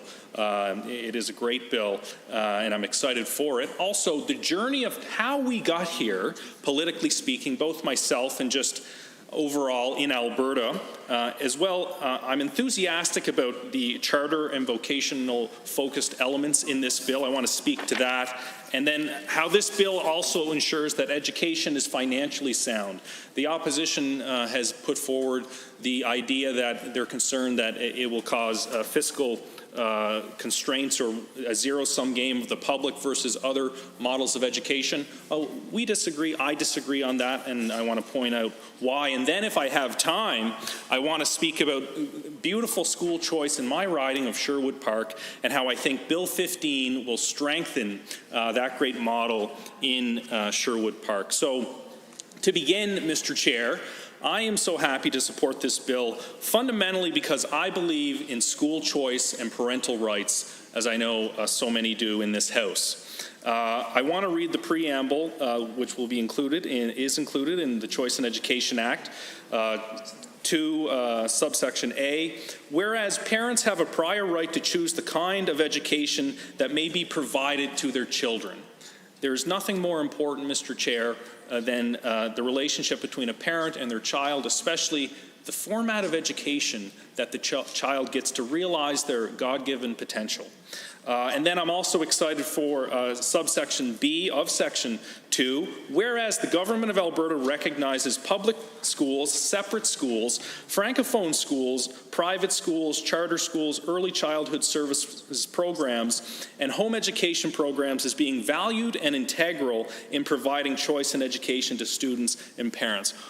Mr. Chair, who could be against all that choice? That is absolutely a wonderful and beautiful multiplicity of choice. I'm so passionate about this. Bill 15 honors our commitment to Albertans to introduce a Choice in Education Act. This is another promise made, promise kept by our government. The Choice in Education Act affirms that parents, not politicians, not bureaucrats, but parents have the right to choose the kind of education they feel is best for their children.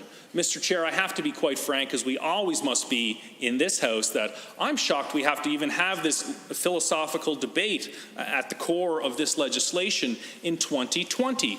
But you know what? Here we are. And that's a great segue to how did we get here, and including myself. This bill has a lot to do with me being here in this House. This is the top reason, Mr. Chair, why I ran for office, why I got motivated and got off the couch, had never been involved in politics before, but I was quite concerned, as were the constituents of Sherwood Park, about the path the former government was taking with education. Parents would come to me again and again in the community concerned about the former government's top-down approach to education. A big government, one-size-fits-all approach, the pedagogy coming out of ivory towers in downtown Edmonton rather than from communities and being led by parents in the local areas. And so parents were really fired up in Sherwood Park about this, Mr. Chair. And fundamentally, I think, and one reason the former government should reflect on why they were a one-and-done government the first time in Alberta's history was because they got the education file so wrong. I talked to so many people in Sherwood Park who were, like most people, not very political, not like us political people here in the legislature, and they said, you know what? They just got that wrong. They infringed on my parental rights, and I thought they were weakening, not strengthening school choice, Mr. Chair. So an incredible victory, historic for the Conservative government, with over 1.8 million people, including so many parental rights and school choice people, supporting our government's vision, which is reflected in Bill 15, to enshrine and ensure and strengthen school choice and parental rights in education. And what I would say, too, is Albertans at this point, especially with the politicization of the education debate, unfortunately, Mr. Chair, Albertans are tired of so-called experts preaching to them about what education is best for their children. Now, to be clear, Mr. Chair, we know the intentions of everyone here in the House is good, and we do have a lot of people who are quite learned and passionate about education. But I dare say that the ultimate experts in education are parents, not the people with PhDs. They certainly have a place in the debate, but it's for parents to decide what education is best for their children. Thank you. And so moving on to the charter school element, which I'm so excited about, Mr. Chair. This is going to revolutionize and transform Alberta education for the better to ensure gainful employment for our youth, which is so critical, especially in the economic challenging times we're currently facing. This bill, speaking to charter and vocation-based education, it will reduce red tape for the creation of new charter schools, including vocation-focused charter schools. We are paving the way to completely revolutionize and reinvent vocational schools because we believe in Alberta that practical experiential learning, Mr. Chair, is as valuable as academic learning. And I say that as someone who's totally artsy. I've got 2 degrees in the liberal arts, but I really respect I really respect the experiential and practical learning, and we need that for our 21st century economy as we restore the Alberta advantage. And most critically, focusing on vocation and charter-based schools will help youth transition from learning into the workforce and have gainful employment. Before the economic downturn of 2014, Mr. Chair, Alberta was #1 for youth employment in Canada. We certainly do lead the world in Canada, in our trades education system, but we need to get better. The world is very competitive, and again, we're facing incredible economic headwinds. So I've always looked to, as someone who loves world politics and international relations, I've always been intrigued, Chair, by the success of the German vocational system practiced and implemented both in Germany, Austria, and the Swiss canton states that are of the German persuasion. And so they, in Europe, they have the best youth employment rates too. There's a strong correlation between a strong vocational system, streamed and part of the overall academic system, and youth employment. This is a social justice issue for sure. And so I'm really excited that this bill will add that and greatly strengthen youth employment opportunities and overall our education system. Now, and this bill, again, I would say, this bill clearly strengthens school choice and program choice. It does not undermine it. We have had a great, fierce debate, and I really deeply appreciate the opposition's passion and in a lot of cases, they have very great experience in this area. So this has been a wonderful debate. But I would say this, Mr. Chair. The left always preaches diversity and choice in so many areas, and there's great nobility to that intentions, and to a certain extent, I can really appreciate that. But when it comes to education, oddly, Mr. Chair, to school choice, they're all about one size fits all, and that government knows best. It is quite shocking. I know the members on the government side would agree with me. So I would ask them to reflect on that important point. You proudly and quite rightly in many cases champion diversity in so many areas, but I just don't hear that championing when it comes to school choice. And maybe I misunderstand it, and I look forward to the continuing of the debate. And then I also want to point out, Mr. Chair, that this bill financially strengthens the education system. I know there's been concerns on the opposition side, and it's certainly their job to be skeptical and ask questions. But I believe this bill actually financially strengthens our education system. And let me tell you why, Mr. Chair, and to all members of this vaunted House. This bill does not come with any funding changes. Bill 15 does not. We fund charter schools to 100% funding, similar to our public schools dollars, and the dollars will continue to follow the students. So everyone will be looked after. There's no need to scaremonger. I look at the member for Red Deer South. He knows what I'm talking about. I think that was a wink. Thank you. So furthermore, the costs of supporting a child in independent schools and homeschooling, and we actually have a very strong homeschooling tradition in Sherwood Park, which is quite remarkable. The costs for supporting a child in independent schools and homeschooling are substantially lower than in a fully funded public school, and charters also, frankly, operate more efficiently on a per pupil basis. This is just facts. It ain't even alternative facts. This is just real facts, capital F.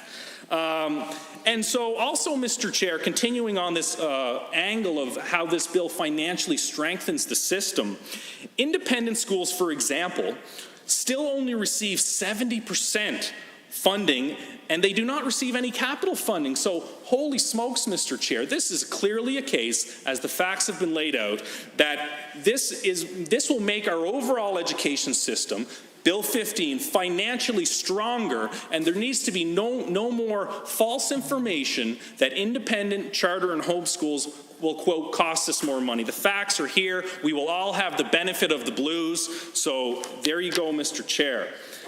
In my remaining time, I want to talk about my wonderful experience in Sherwood Park in Strathcona County, experiencing the wonderful school choice we have, and how I'm so passionate about this bill, and congratulate the Minister of Education and our whole government team for putting this together, and also the member for Drayton Valley Devon. He's been so passionate about this, a longtime educator.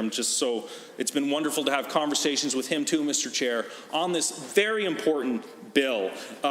So in Sherwood Park, we have various school models that I think are reflective of what we want to do with this bill and what we have in Alberta for amazing school choice. We have a public system, a separate system, a francophone system, a charter system, and I have a really important fact to point out about this, and I'm so proud it'll be in Hansard. And then also we have alternative programs, including alternative Christian, and as I mentioned previously, Mr. Chair, we have homeschooling. So first of all, I have been absolutely blown away, and it's been a treat to work with Elk Island Public School to learn about the amazing diversity of programs we have in our public system. I've been able to tour junior highs, and I toured Bev Facey Community High School as well as Sal. And I thank the chair of Elk Island Public Schools, Trina Boymuk, for taking me on those tours, and for her care and concern and passion for education. You know, everyone in the House who is very passionate about public education, and we all are, and the opposition has shown great passion and thoughtful comments on that system as well. I can tell you, I've been absolutely amazed at the programming, the diversity of programming, academic and otherwise, that is found in the public system, be it public, separate, or francophone. And in our Catholic high school, Archbishop Jordan, we have a national leading robotics program. And so, again, that's just one example, Mr. Chair, of the great diversity and programming breadth and depth that's offered in our public system. But that doesn't mean that's at the expense of the charters or the independent schools or what have you, or vice versa. This all can work together and actually complement one another. And I think the proof on that point, Mr. Chair, is in the pudding. I've been really fortunate. I was also able to tour and build great relations with our francophone school, École Claudette A. Denis Tardif. I hope I did that okay as an Anglophone. I speak a little bit of Japanese, but no French. So they're a K through 6 school, and they've been there since 2015, opened up under the former government, and they've been exploding in growth, and just wonderful people, a great school, and I'm so thankful that we can offer education, instruction in both official languages of our nation, and this beautiful K through 6 Francophone school is a great manifestation of that. Also, on the same grounds as our Francophone school, we have New Horizons. Now, this one I'm really stoked to talk about here in my comments, Mr. Chair. So, New Horizons is the first charter school in Alberta ever, and I believe also in Canada. Maybe someone can confirm that, but I also think in Canada. Established in 1995, it started the charter movement here in Alberta, and I must say 25 years later, it's somewhat troubling that we seem to be hearing from the same forces that would oppose charter schools, still opposing them a generation later, Mr. Chair, when the proof is in the pudding, the school choice model works, these charters work beautifully. I'm so happy we're strengthening the charters with this bill because I've spoken to the people who originally established New Horizons in Sherwood Park in the early 90s, and they told me as recently as 6-7 months ago, it was nothing but a fight from big union education folks, people of a left-wing viewpoint on education, nothing but a constant fight and a struggle. And so while I hear lots of sincere comments from the opposition on Bill 15. I think, unfortunately, we're repeating history here, and some people just don't learn from it, and it seems we're still fighting these battles. But I know our government is strongly behind school choice, and we believe in charters. I strongly believe in charters. I also strongly believe in alternative programs within the school system, including faith-based schools. I want to take a moment to tell you about the wonderful Strathcona Christian Academy in Sherwood Park, which has been in existence, I would say, Mr. Chair, from about 1980, and it moved into the public system in 1998. And they offer wonderful programming while instilling their faith values in the curriculum, which I think we all support. I don't think that is too controversial. I think the member for Drayton Valley, Devon, would agree with me. And so they started off as a private independent, and then 18 years later they transitioned in 1998 to the public system, and they're overall very satisfied. And actually, I just attended the SCA graduation yesterday. It was totally COVID-19 proper regulations. No one needs to notify Dr. Hinshaw. Everything was correct. And we followed the guidelines. But it was just wonderful to see all those kids graduate. And their parents were so happy, not only that their children were getting a great education through school choice and parental rights in this particular alternative model, but that their values could be reflected in the school curriculum. So I think that's important. We strongly support faith-based schools. It's one of the biggest reasons I am here, and I am here to strongly support this bill.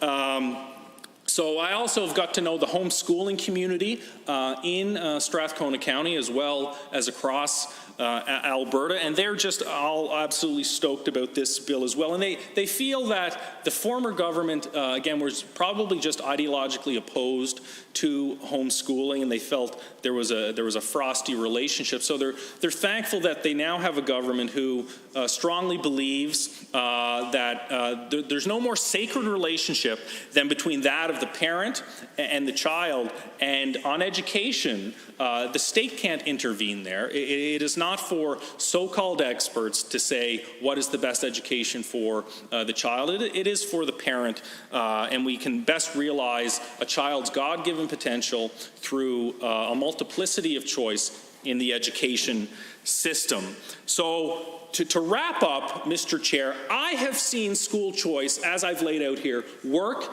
in my community of Sherwood Park. All these models don't take away from each other. It is not a zero-sum, dog-eat-dog world. They strengthen each other. They give Albertans various formats and platforms for their children to realize their potential. And again, just to wrap up, I am so honored and thankful. I've been waiting for a long time to see this bill to fruition. I knocked on so many doors, talked to so many people, put up with a lot of drama, as you have to get here. I think we can all reflect and agree with that. So I just want to be on record to say how strongly I support the Choice in Education Act 2020. It is a great honor, and with that, Chair, I will conclude my remarks. Thank you. Thank you, Honourable Member. I see the Honourable Member for Lethbridge West has risen to speak. Thank you, Mr. Chair. It's my pleasure to rise to speak to Bill 15, Choice in Education, as put forward by the Minister of Education. Today, at the Committee of the Whole stage, I do not believe I have spoken to this bill yet. It's my first opportunity. So I think the first thing that I would like to point out at this committee stage, I think the foundational approach for this, for how we should structure our thinking about this bill is that what Alberta parents want, and I think what grandparents want, and I think what people with no children want, is to have an education system that has a modern curriculum, no barriers to learning, that fully supports every child to reach their full potential. And I think that's what educators want as well. That's what even people who have gone their whole lives without even having children or spending much time thinking about children, they see the value of that because they know that those children one day will be building the world that they live in and taking care of us as we age, and our investment in the education system is indeed what sets the foundation for that. I think that while I do have a certain perspective as a parent of children in the school system right now, I think that perspective is really important. I think back to how I thought about public education before I had kids, and to be quite honest, I don't know if it's changed all that much, because I have always wanted to live in a society where we are nurturing every child through to young adulthood and preparing them for an increasingly complex world that we all live in. And I want every person to be able to find their way in that world. And find their way. It might sound like a little bit of lowered expectations, but those of us with the benefit of adulthood, I think that, sometimes we think that finding our way is about the best that you can hope for sometimes, as we all muddle our way through. But finding our way in the world means feeling like a whole individual, finding work that sustains us, understanding the full exercise of our human rights, and being able to balance that world of work with the world of hobbies and family and friends, and our contribution to our communities. So that's what I want out of my education system, and that's the lens through which I see anyone's interventions in this particular space of public policy. And so with that, this Choice in Education Act, does it do that? I mean, in my view, a public education system that is as broadly conceived as possible is, in fact, a great leveler. So that kids like me, who grew up in relatively, at that time it was more rural than it is now. The member for Spruce Grove will assure us all that it's a bustling metropolis, not when I was a kid. Certainly Campsite Road was pretty farmish at that time. But a kid like me can, through the public system, go through and learn French, and then learn German, and go on to post-secondary, which, with the benefit of a whole lot of student loans, it was the 1990s, get a decent public education. My parents couldn't have paid for any of those things. They couldn't have paid for some of the international experiences even that we had at that time.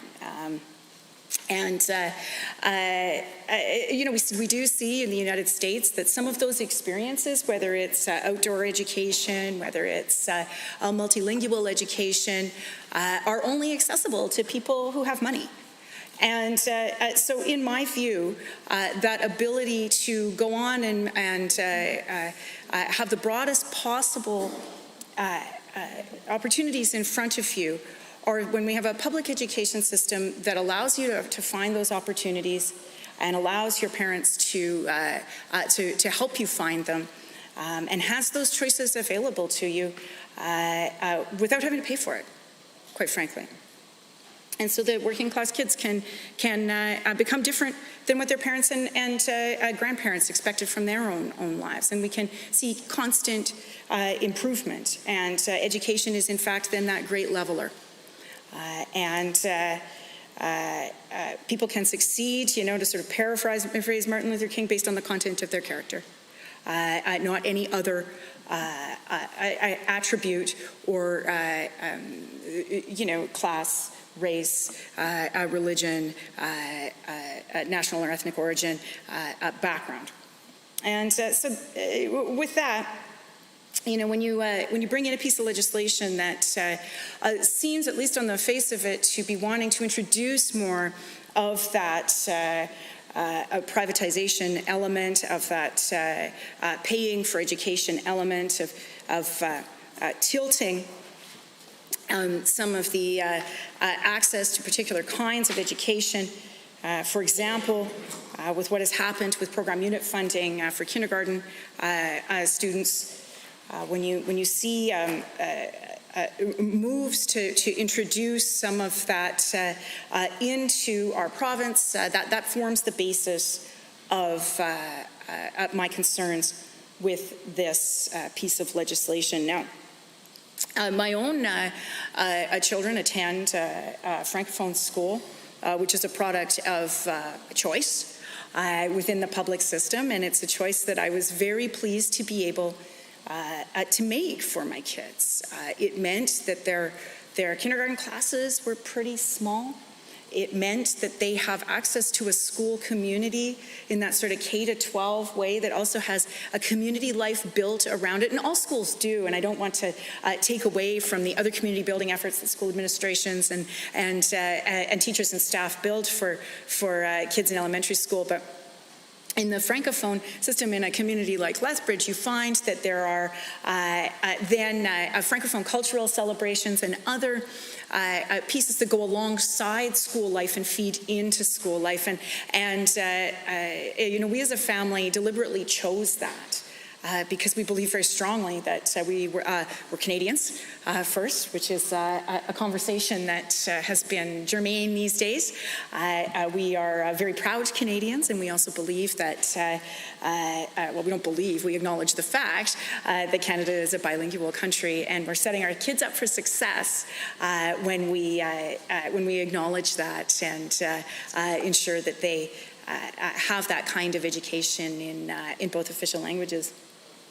And so there's hopefully, and in my view, we are taking the right steps when we are making sure that multilingual and multicultural approaches within public education are there for students. There have been a number of attempts, for example, at expanding Arabic language programming in the Lethbridge Public School Division, and for example, the Palliser School Division, which is right next door, but a lot of the administrators, live in Lethbridge, also administer, for example, the Islamic school in Calgary through various ins and outs and bringing a faith-based education into the public system. That was an outcome that happened a few years ago. And so I think that what has been proven over the last, at least decade, is that we've seen that the public system can accommodate a number of different choices. For example, charter schools that the Honourable Member for Highlands Norwood talked about, and I think the Honourable Member for Edmonton Gold Bar has likely talked about as well. Multilingual approaches either within the public system, Catholic or Francophone. And parents can find their way to the kind of education that they want for their kids without having to write exorbitant checks. And indeed, from the government's own survey, it appears that the majority of Albertans agree with that perspective. It's certainly my perspective, and apparently, according to the survey, which is of course a self-selected group into the folks that took that survey across the province, about 62% of respondents satisfied with the choices available in education. And in my view, that's a signal to the government to expand the types of choices in public education that don't require putting down a credit card before you pick up a textbook. It is on that basis then, Mr. Chair, that I would like to move an amendment, if I could, to this piece of legislation. I'd like to move it on behalf of the Honourable Member for Edmonton Gold Bar, and it is on the topic of establishing charter, no, not Gold Bar, sorry. Glenora. It was a G. Come on. You Edmonton folks are all the same, am I right? So I have an amendment here. So the original is here. Thank you, sir. And I have the copies as well. And I wouldn't mind keeping one of those copies if I might, sir, for the eventual, my eventual fate of having to read it into the record. Thank you.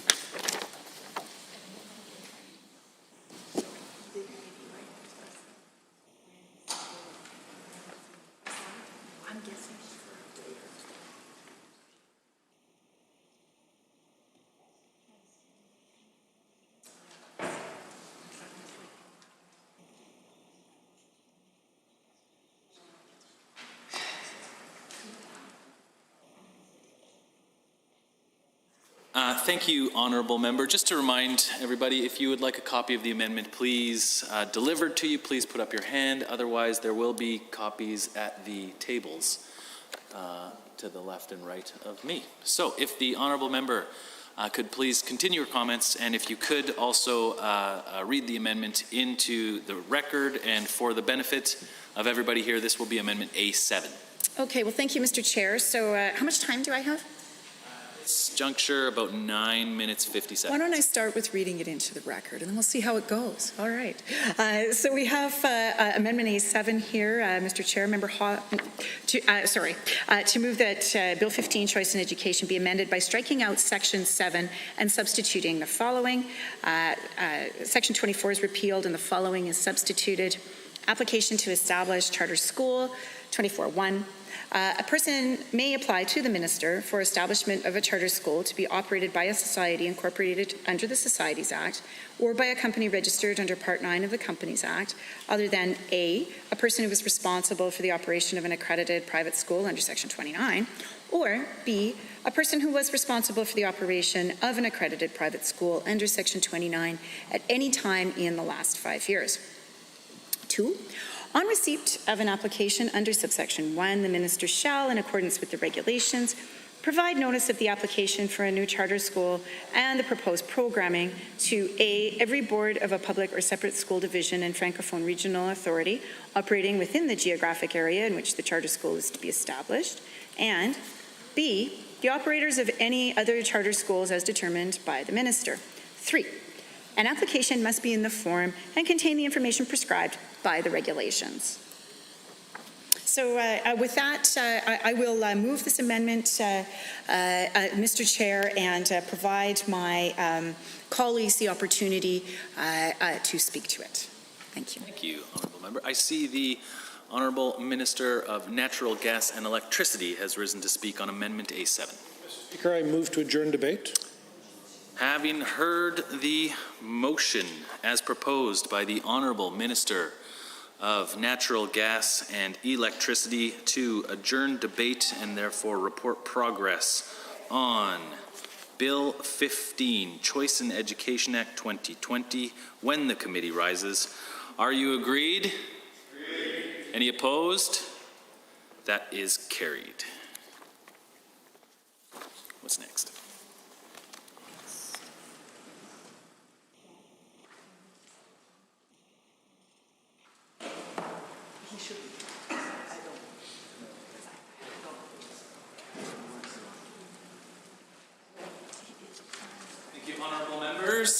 The Committee of the Whole now has under consideration Bill 24, COVID-19 Pandemic Response Statutes Amendment Act 2020. Are there any comments, questions, or amendments to be offered with respect to this bill at this time? I see the Honourable Member for St. Albert has risen. Thank you, Mr. Chair. It's my pleasure to speak to Bill 24, COVID-19 Pandemic Response Statutes Amendment Act 2020. And so it looks like this particular piece of legislation amends 15 different acts over 7 ministries, and certainly is response to the pandemic, and I think some clarification or some changes that will need or that do need to be made following the end of the public health order. So I'm going to, I do understand that this is an omnibus bill, so there are a lot of pieces. I think just given my experience with this government's practices with these kind of bills, I'm somewhat worried that I haven't seen everything, but I will do my best to go through it. I think one of the pieces that I was really concerned about was the changes to the financial reporting.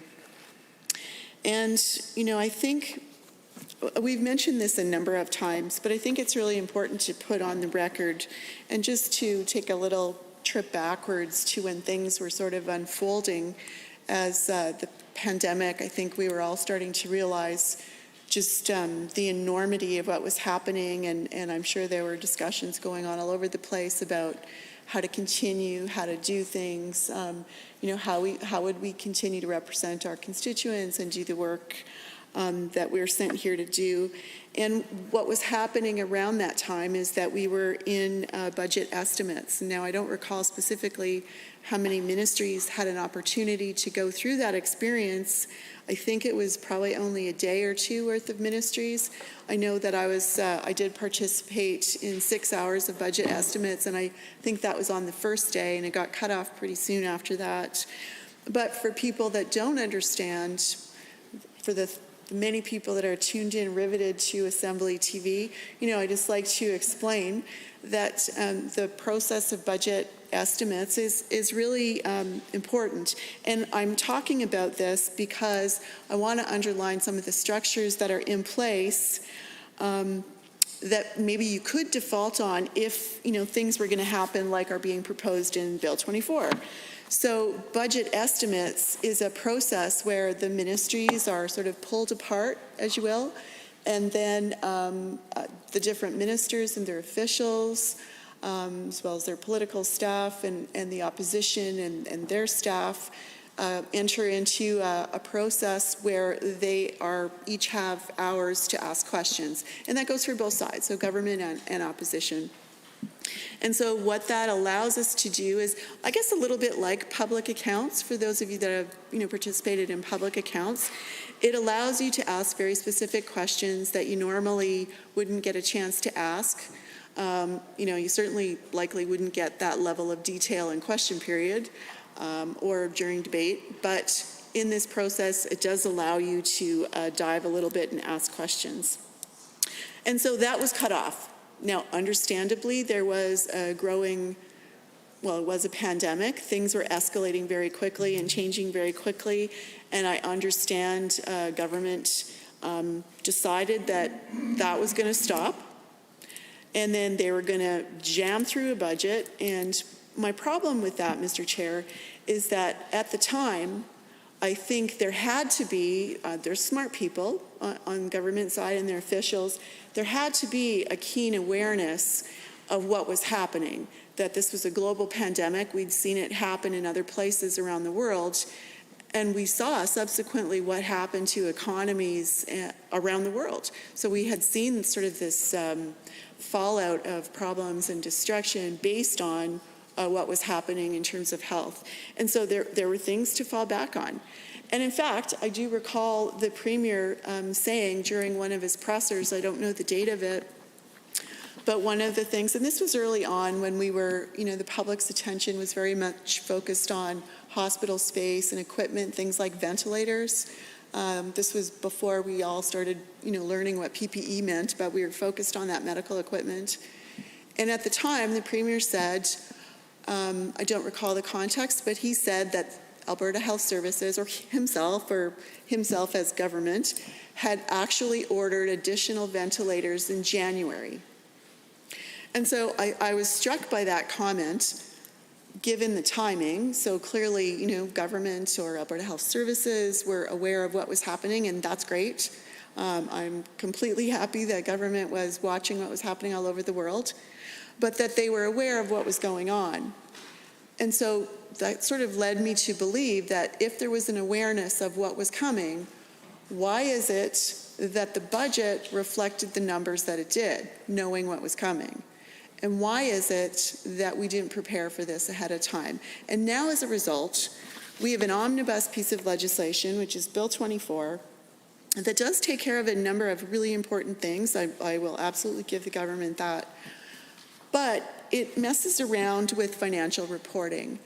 And I think, like anything, it is not, I don't imagine any Albertan is looking forward to getting that financial reporting. I think we all understand the challenges ahead of us, not just in terms of our health and the pandemic and what has happened as a result, but also our economy for other reasons, and our resources and the difficulty that we're having there, the prices. I mean, there's just so many things, sort of all of these issues.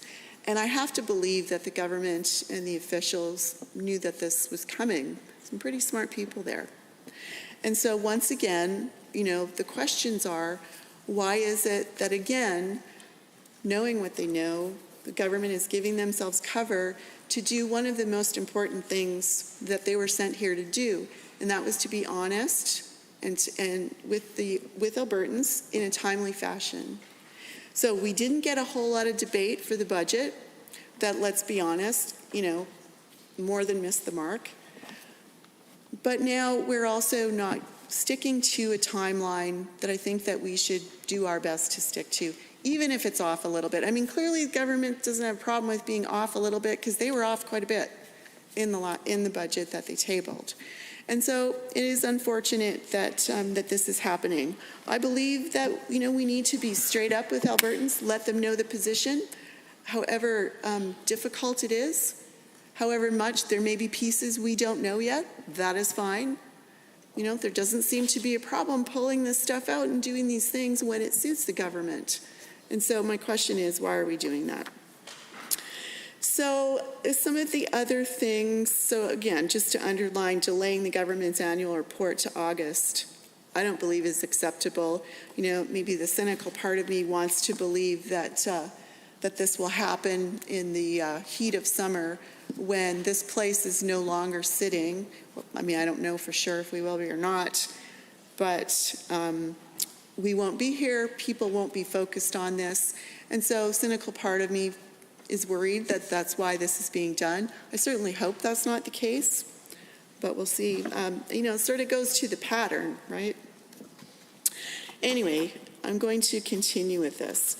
So I'm also concerned, there were a number of things in here. So on page, sorry, I'm just going to flip here, and it was about the safety codes or the safety standards. And I do understand that there are likely, in terms of licensing and the safety codes, safety standards very much apply to licensing. I certainly do understand that work environments or work schedules have been impacted quite a bit by what's going on right now. But I do worry about the broad powers given to the minister with respect to the Safety Codes Act. And I can give you an example. Let me pick an area that I'm familiar with the safety codes. So as many of you will know, there are a number of supports for people, whether they're seniors or people that require additional medical assistance or support for other disabilities. So that might be supportive living accommodations, that might be lodges, nursing homes, that might be group homes that people call them for 4 or more people, that might be in some cases, that might even be day homes. That would certainly be, sorry, somebody's crawling over here. That might even be, lost my train of thought. It's not often you see your colleague go by like that. So my concern is actually about the room to move that this piece of legislation gives the minister responsible for this, for the safety code. So it would be lovely if the minister or somebody at some point could stand up and talk about why that was included. Most often just an example of why this included makes sense, and we can understand why that is, and what problems this is looking to solve, in some cases prevent. Fair enough. But my concern is that when you start to mess around with these codes as it relates to care for people, it sometimes impacts the frequency of inspections, but more importantly, the reporting of inspections. And so I would just like some reassurance from the minister responsible that that will not happen. Again, I just want to say that I do understand that there's a reason. I didn't understand the reason or the motivation for a lot of the other omnibus bills, but we won't talk about that anymore. Talk about this omnibus bill. I do appreciate that there are some reasons to address a number of different pieces. Over 7 ministries, 15 different acts, and I do understand that that's because of the pandemic. But I would. It would be good if the government would provide more clarity. And that's all that's required, is say, here's why we did this, here's a good example of this. We aren't party to a lot of briefings anymore for whatever reason.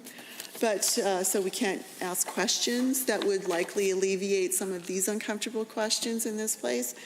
But, it'd be great if somebody would actually answer some questions. So, I understand why, here I am looking at the Constitutional Referendum Act, wrong one.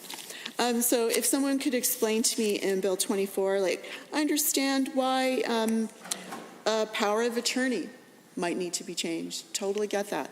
I understand why the Personal Directive Act might need to be altered a little bit given the new situation. Totally get that. Totally understand it. That one's not hard. But I would like to know why Private Vocational Training Act. I would like to know what was the motivation for that. Perhaps government could explain to us why that couldn't wait for a more thorough debate on its own in isolation as opposed to lumping it in and calling it a response to the COVID-19 pandemic. So again, it'd be really easy to clear this up if members from the government side would actually share some of their answers with us. That might help us vote in favor or not, or to consider amendments. So we'd certainly appreciate that. One of the other questions that I had is around childcare. And so I think most of us, either we have children, a lot of us have children, they're older or younger. I think that we can appreciate even just hearing stories from our constituents. We can all appreciate how incredibly vital childcare is. Access to childcare, access to affordable childcare is vitally important. And so I would like to know how reducing the licensing standards or measures to keep bad actors, as we call them, sort of screened out, how that helps with the childcare crisis that we're seeing unfold right in front of us. And I think we're seeing it unfold because we just immediately went to this phase where suddenly everybody needed childcare because their children weren't going to school, but they didn't have access to the normal childcare providers that they had previously. So it was this very concentrated amount of time where everybody was sort of faced with these huge problems. But it seems kind of strange to me that this would be the time, while we're focused on a pandemic, why this would be the time that we're going to start reducing things that provide oversight. Now, I know government likes to call a lot of oversight red tape, which it is not. It's oversight. I'll give you an example. So let's say day homes, for example. Let's pick day homes. Now, this may have changed, but the last time that I was involved with any day homes or knew of any day home operators, I think it was like 6 children. 6 children, which included, I think, the biological children of the provider. I'm not 100% sure on that. But there were certain standards that had to be met. So literally there is an inspection, whether it's a fire inspection, a health inspection, and then there were recommendations that were put out. Certainly we can talk about accreditation, which this government has sort of gone to town on. But I'm talking about safety. And so I don't understand why things like that, which are vital, government might look at it as red tape. I actually think it's vital, particularly in smaller settings like day homes. So I do think it's vital that there is, and I don't want to say quality control, but it's more about safety. And although we've said this many times, the vast majority of providers, vast majority, whether it's a day home operator, a child care facility operator, whatever it is, the vast majority are amazing. They're outstanding. They go over and above what their requirements are on a regular basis. But there are some that do not, and that's what these things are in place for, is to make sure that nobody is harmed in any way, deliberately or not. And so that is my concern. So it would be really great if that minister would stand up and speak to this, why that particular piece looking at childcare is included in Bill 24. Again, some of the pieces in here are quite easy to understand, and yeah, makes sense. So I'm going to actually keep going. I'm going to go back to one of the things, sorry, I'm trying to do this without paper. It's not easy. One of the issues under health. So, seems to provide explicit authorization information sharing between health, the officer of the chief medical examiner, totally makes sense, the fatality review board with respect to accessing records of individuals who had or were suspended or suspected to have had COVID-19. Totally makes sense. Maybe some more information about what are the time limits of this and what we can expect, because I think we're all hoping for the day that whether there's a vaccine or whatever it is, that we are no longer looking at life through this lens. But I would like to know how things will go back. When will they change back?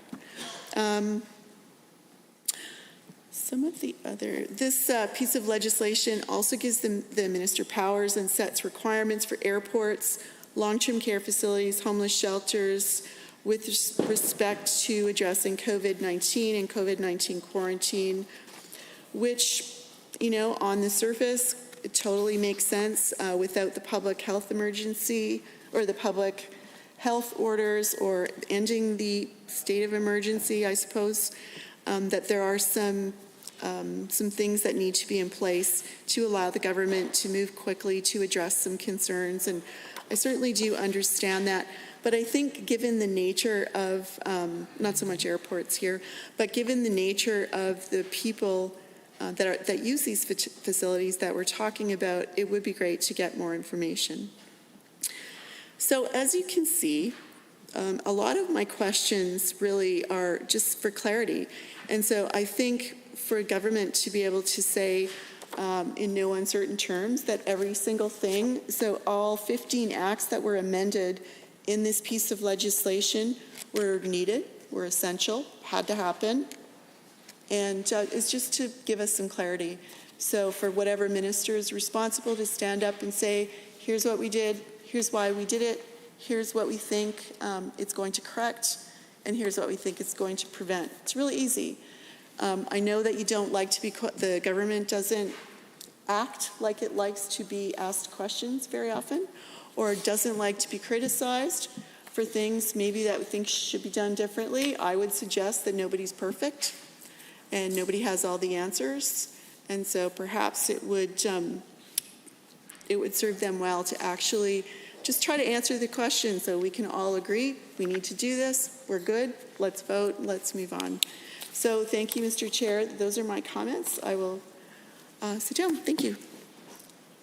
Member, are there any members wishing to speak? I see the Honourable Minister of Children's Services has risen to speak. And I actually want to thank the member opposite for a number of her questions and for the opportunity to talk a little bit about really particularly the impact that COVID-19 had on childcare in our province, but also across the country. And so I think, if we go back to the middle of March when the Chief Medical Officer of Health first made the recommendation to close childcare centres, I think that was where we really realized how important it was. We already knew how important childcare is for working parents across our province, across our country, and that really emphasized that at a time when, especially those parents working in frontline or essential service roles, really were thrust into a situation where they desperately needed to access care. And so we worked with the Chief Medical Officer of Health to make sure that we could open centres in places, specifically starting in a 3-kilometer radius of major health centres or hospitals, so that we could get some of those centres up and running and support the needs of those parents.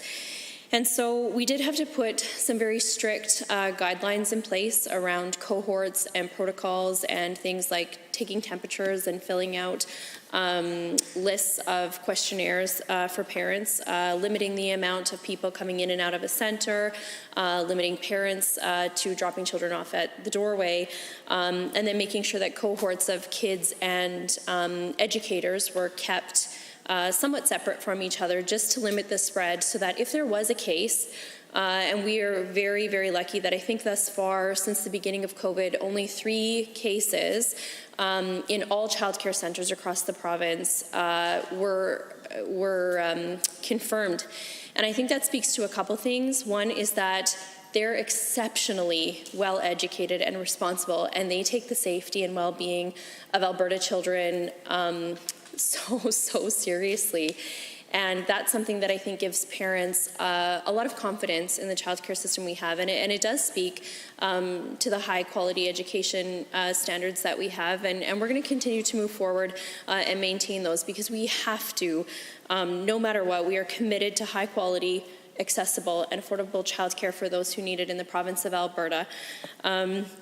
And so as we move through that, and I should clarify on those cases that were identified of COVID, they were related to external sources. And so there wasn't any spread happening within the systems, and that is excellent. We are so very, very proud of our operators and our frontline early childhood educators across the province for that.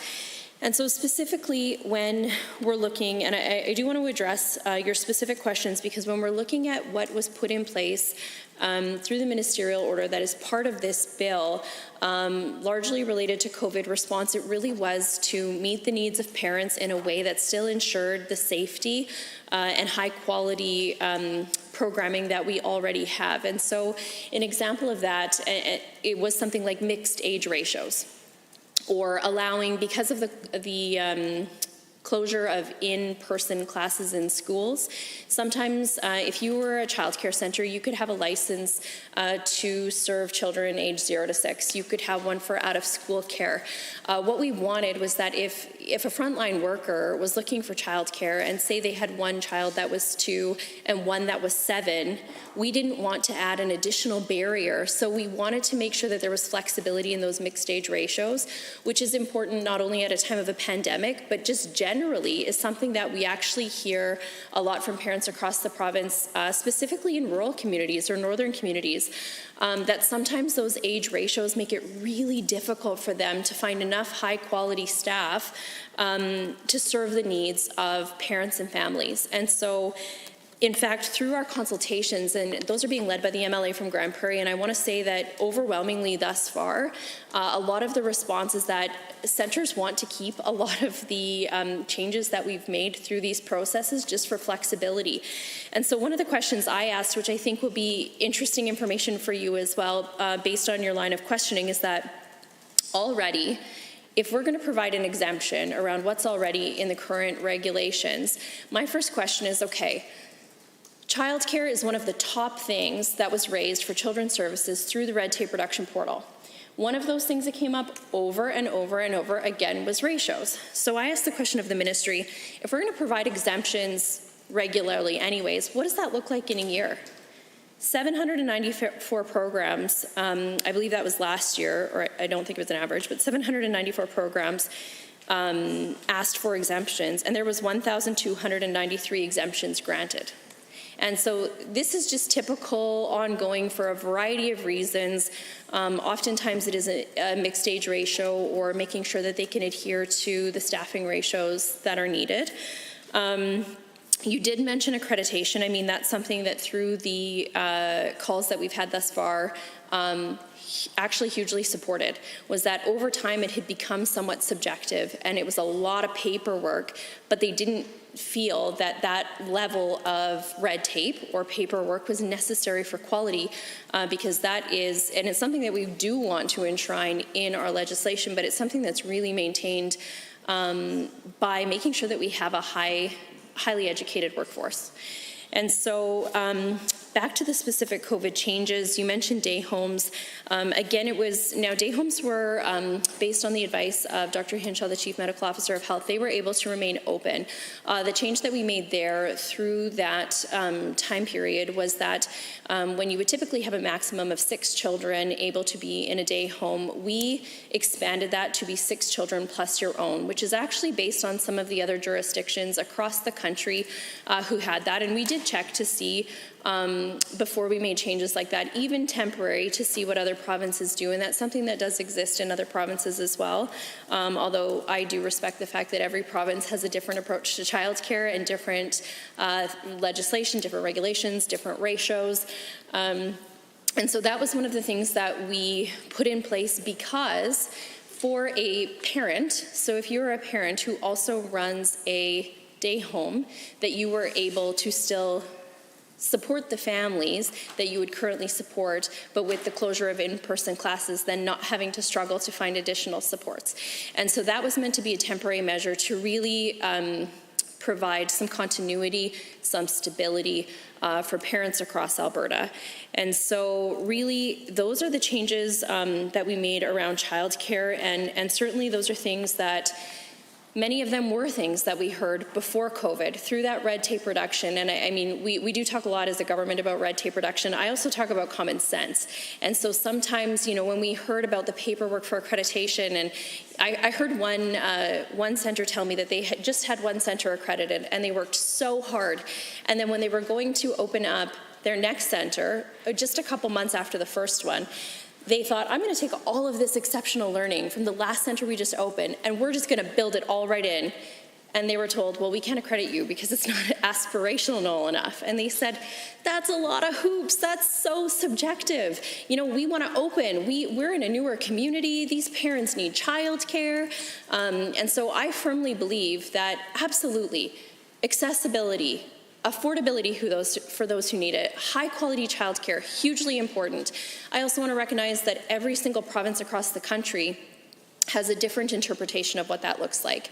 That's why I felt like it was so important to go out and talk to Albertans, to ask Albertans, the parents across this province who use childcare, frontline early childhood educators, as well as center operators. We have a very different model than many other provinces, and so I wanted to hear their feedback on not only this, but certainly that is one point of the discussion. Which pieces of this are things that you want permanently included in the Licensing Act, the Child Care Licensing Act, and the regulations. And certainly the member opposite, if you have any suggestions, I would encourage you to do, you may already have done the survey online. There's a survey online, but we're also taking online applications, and I welcome them from anywhere and anybody. And so it will be a good way to reduce some of the barriers, but still make sure that we can keep kids safe and meet the needs of parents and operators all across the province, because the needs are definitely different, and some of these things some of these issues that already existed just became exacerbated during the pandemic, and they may be things that we want to look at doing long term. Thank you. Sir, are there any honourable members looking to join debate? I see the honourable member for Edmonton Meadows. Give me 1 second. I was just getting ready. Thank you. Thanks a lot. Mr. Chair, this is, first of all, thank you for the time. I'm happy to rise in the House, and appreciate the opportunity to add the comments to Bill 24. The Bill 24 is COVID-19 Pandemic Response Statutes Amendment Act 2020. And as we all know, the world today is going through a very challenging time. And it's not only the first time, let me say that. I was looking through the information, trying to search through how we are doing. And the history goes back to 100 years. The people on the globe have faced similar challenges in past 100 years. In 1918, 57, 68, then in 2009, then we are facing this very tough time once again in end of 2019 to 2020.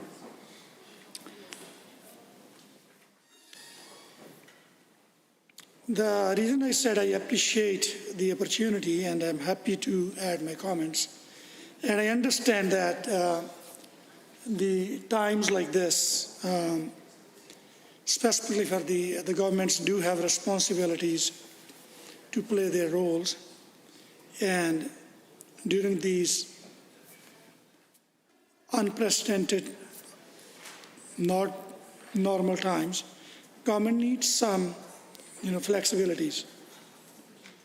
So that bill, as a friend of, my colleagues from St. Albert, during her comments, states that this is omnibus bill that deals with a number of ministries and amend 15 acts. The purpose of this is to support the government, to response in response to the pandemic, following the end of the state of the public health emergency.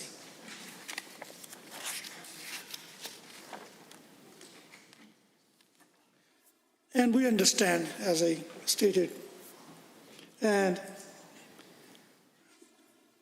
with respect to what is being discussed in those 15 acts in hand, so what we see is that the power is being, given to those number of ministries. I don't know how many of there, quite a bit, 7 ministries. So they can responsibly deal with the situations. So they have, it will create the mechanism. They have enough authorities to issue orders, to take, thing under control. So the focus or my argument is very much focused on is that whatever we are discussing in this House, this is for the sake of those very ordinary peoples, Albertans, everyday Albertans, basically, for the safety of those Albertans. And one of the very first change when I saw, this is kind of showing the set of patterns, the kind of changes, kind of amendments we have in this bill is the government to be able to delay the annual report, even though we know that we are, if I'm not wrong, we are already into the second phase of a relaunching strategy, and the public health emergency is going to be, going to be ending this month. And I didn't understand why this government, when we have seen what worries me is, so whenever we give sweeping powers to the ministry, whatever mostly is being compromised is our accountability and transparency to the public. And that is most of the time is done on the name of to the service to the people of Alberta.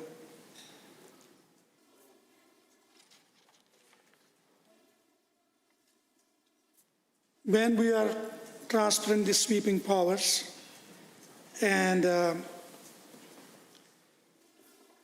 I'm seeing in this bill the lack of oversights. As an example, if this bill transfers powers to the Ministry of Municipal Affairs. So with those powers, how they are going to impact people, how they are going to prevent and protect the people. What types of safety codes, changes he is contemplating when we are discussing this, that is not clear. So when we are discussing something and that is not very obvious, clearly mandated in the piece of legislation we are discussing, that really is worrisome for me.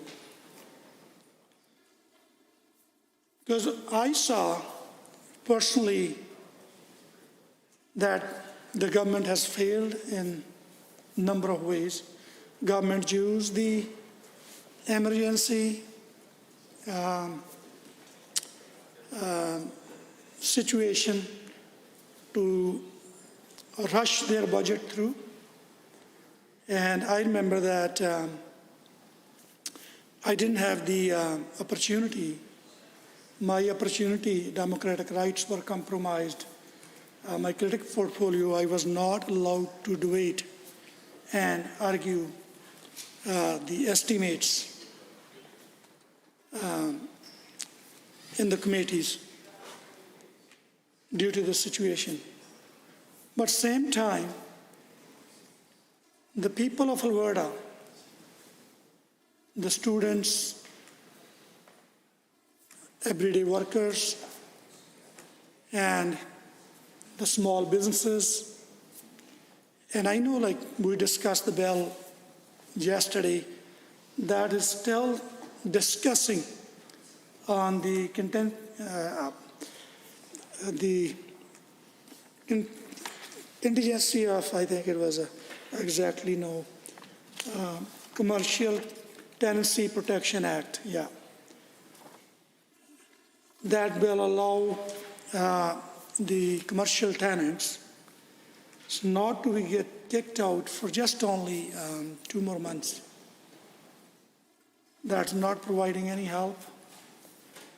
That is even happening after lots of public outcry, like extensive amount of advocacy groups calling for help for those people. Some of the, very important organizations, Chamber of Commerce, mostly, I know the government really enjoy to refer to the findings of these very organizations mostly, but this time I see the voices of all those organizations got ignored. So my question is that when we have the authority, when we have the power to show the responsibility to take some action, and we still haven't since the March 12, since the first health emergency in Alberta was declared. And now we are discussing a bill. There's a number of things I can bring related to child care and some other stuff. So we had the powers, we had the authorities, we failed to do the service to the Albertans they needed. And now we are asking for more powers and without having any oversights, and that will compromise the democratic rights of a number of institutions, sectors, individuals, and how the government is going to answer and what or why should we believe that the government is going to use these authorities in a way that will help them to respond back to the people after the health emergency is lifted.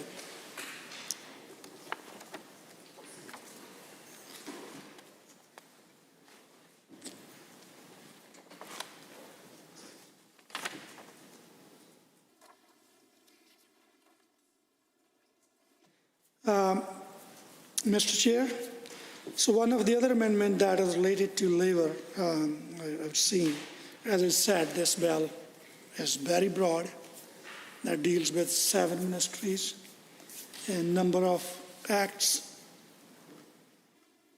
and extends COVID-related temporary layoffs provisions from 120 days to 128 days.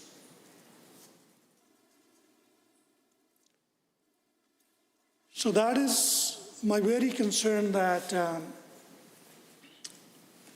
I have been raising through my argument. In this House, we rose many times, and the dialogue is already there in so many different jurisdictions in Canada and the federal government, that 10 days, I believe it's 10 days, sick, paid leave for all those people, they have to take the time off due to their COVID-related sickness. And the government has ignored.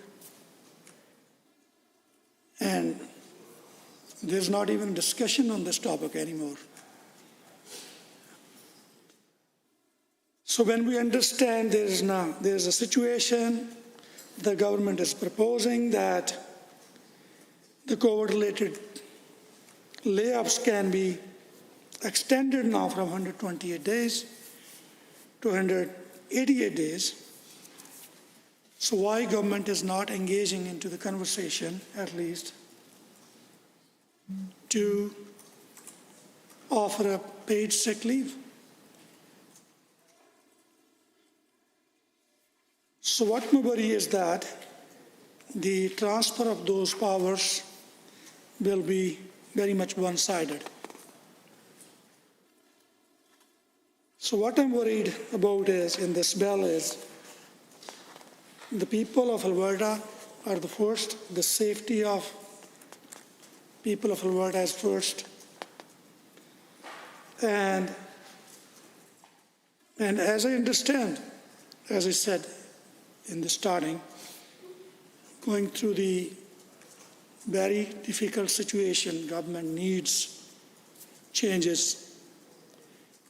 But that not assures that if we go ahead and make these changes, how it's going to guarantee the people of Alberta will be taken care. Because we didn't. There are a number of things we discussed on Commercial Tenancy Protection Act. There was opposition's 8-point small business proposal. And there was a number of advocacy groups. And the people in community, not only the people, they voted us, the UCP supporter. Lots of small business owners are UCP supporters. They're crying, their business is going to fail. And we don't see, and we still don't see the government is stepping up for those people to help. And the government is still not, they're just offering the deferral of payments, the rent payments, and that's kind of another addition to their debt, but still not willing to step up and participate in federal Commercial Canada Emergency Commercial Rent Assistance Program.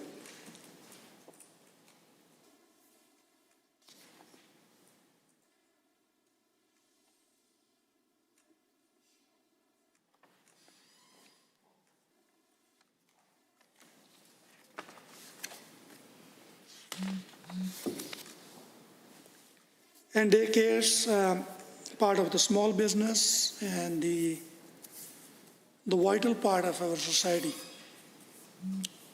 or an incredibly important part of any healthy society. It's not even, we can't even imagine in current world the society without daycares. It's not only for working people, it's not only for parents. I have seen on many other occasions, like when we are attending social functions, councils, conventions, the child care is a barrier to many people. If the child care is not accessible to Albertans, how those people will pay the price? It will be a barrier to many women to come out and use their education and their skills to contribute to this society. And I have given my feedback from the folks, from the friends who are running childcare in this province. And our government has failed to respond back to those daycare operators. The daycares have been opened back,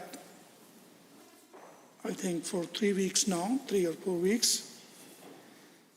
Each and every person speaking to us that says their business is not still self-sustainable. They do not have enough kids. There's a number of reasons. The parents are still home. And the subsidy is not being provided in the way that it was provided to the parents and to the daycares before the pandemic. That is actually the barrier to not only to the families, but also it's very negative impact that's having on our small scale business and the daycare sector. And the people called me in, and I don't know if they're calling the ministry. Thank you. Thank you, Mr. Chair. Thank you, Honourable Member. I see the Honourable Member for Edmonton Decor has risen to join. To speak to Bill 24, the COVID-19 Pandemic Response Statutes Amendment Act 2020. I can't help, Mr. Chair, but, I have to comment that, the fact that this is an omnibus piece of legislation, making 15 different amendments, amendments across 15 different acts, which encompasses about 7 ministries. I do realize that because of the pandemic, the government does have to bring forward probably some legislation around its response, and maybe some of the changes that they made temporarily, solidifying those. And so, perhaps I won't be, quite as critical about them with this piece of omnibus legislation, other than the fact that they brought forward a lot of other omnibus legislation, which, members of the government bench and members of the government caucus in the 29th legislature were very, very critical of the previous government for bringing forward on one piece of legislation, many changes that only occurred within one ministry. But nonetheless, we are here, and so I do understand that they have to make some potential changes here.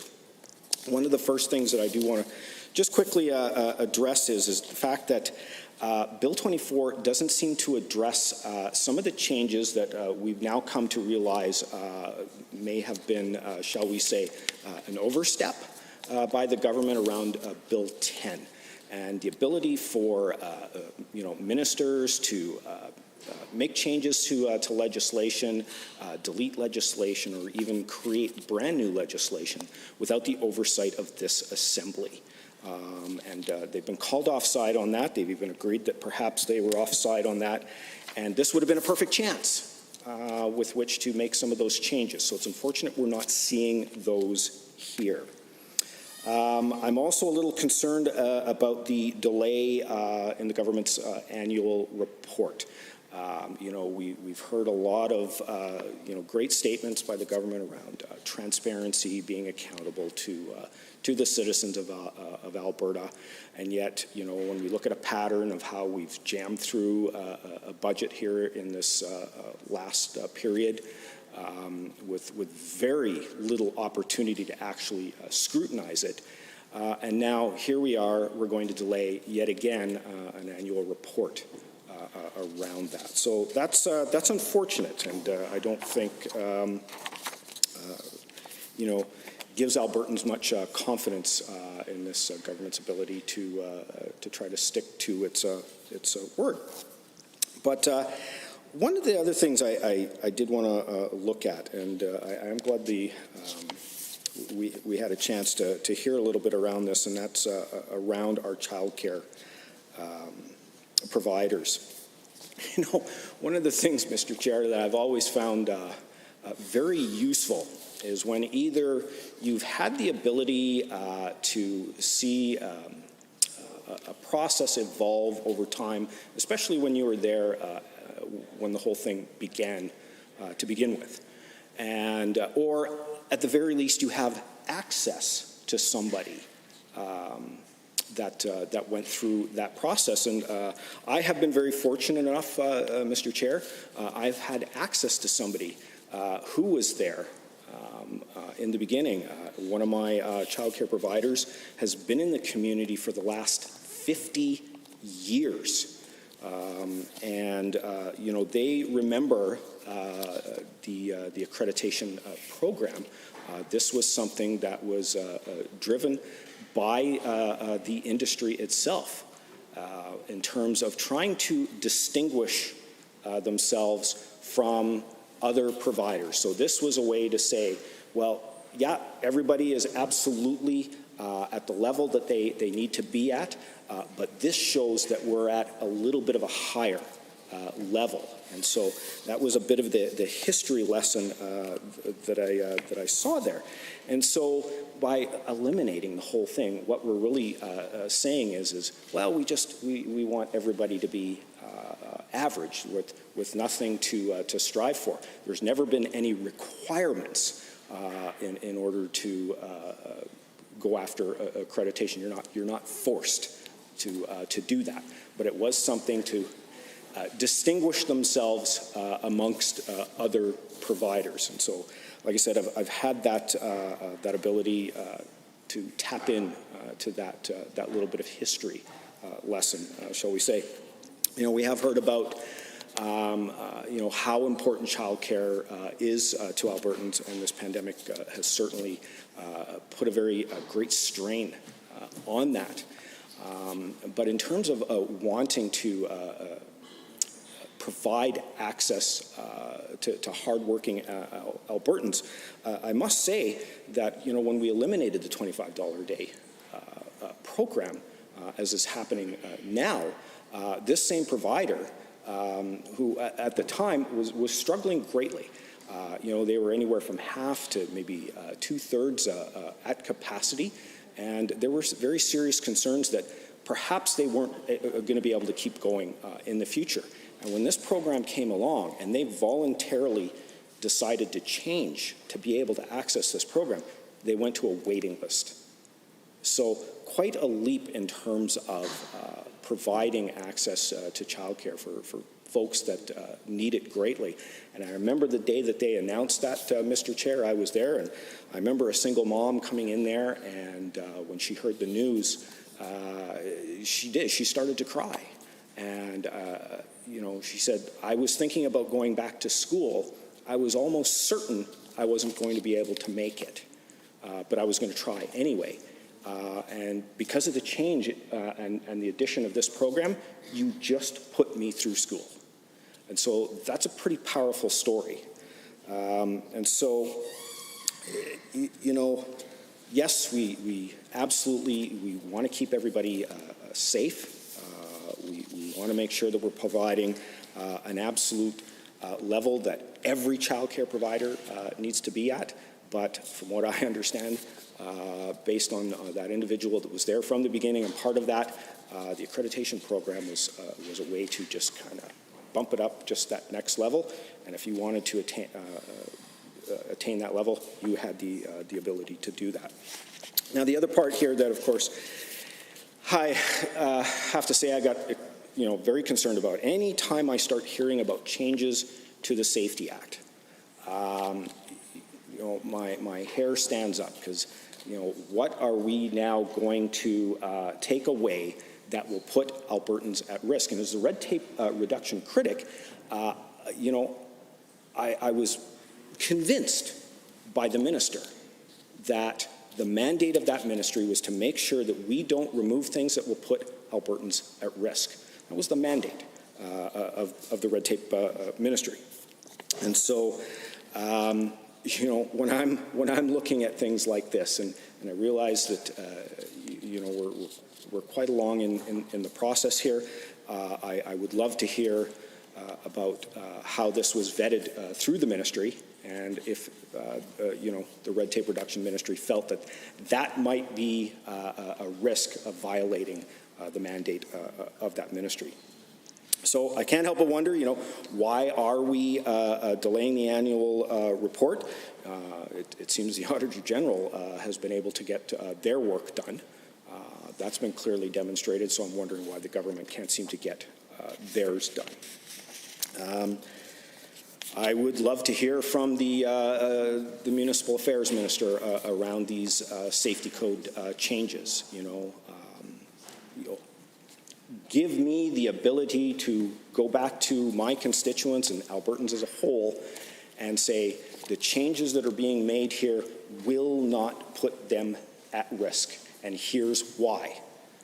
Don't just tell me, the changes will be fine. No, not good enough. Show me why they won't put Albertans at risk. This pandemic has certainly seen challenges within the child care system. We need to know what's going on there. Let's just lay out the plan. This is where we're heading going forward, and this is how long it's going to take us to get there. We can't wait any longer. And so, I will certainly listen with intent as to how this proceeds. I'm hoping we'll see some answers to some of the questions that not only myself has risen, but some of my colleagues have brought up here. And hopefully I will feel confident enough to be able to go back to Albertans and let them know whether this piece of legislation will fit their needs or if it won't. And so with that, Mr. Chair, I will take my seat and hopefully we will get some answers. Thank you, member. Any other members wishing to speak to Bill 24? Seeing none, we'll call the question.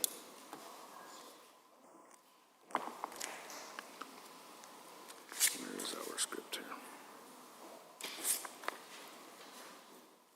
Our script.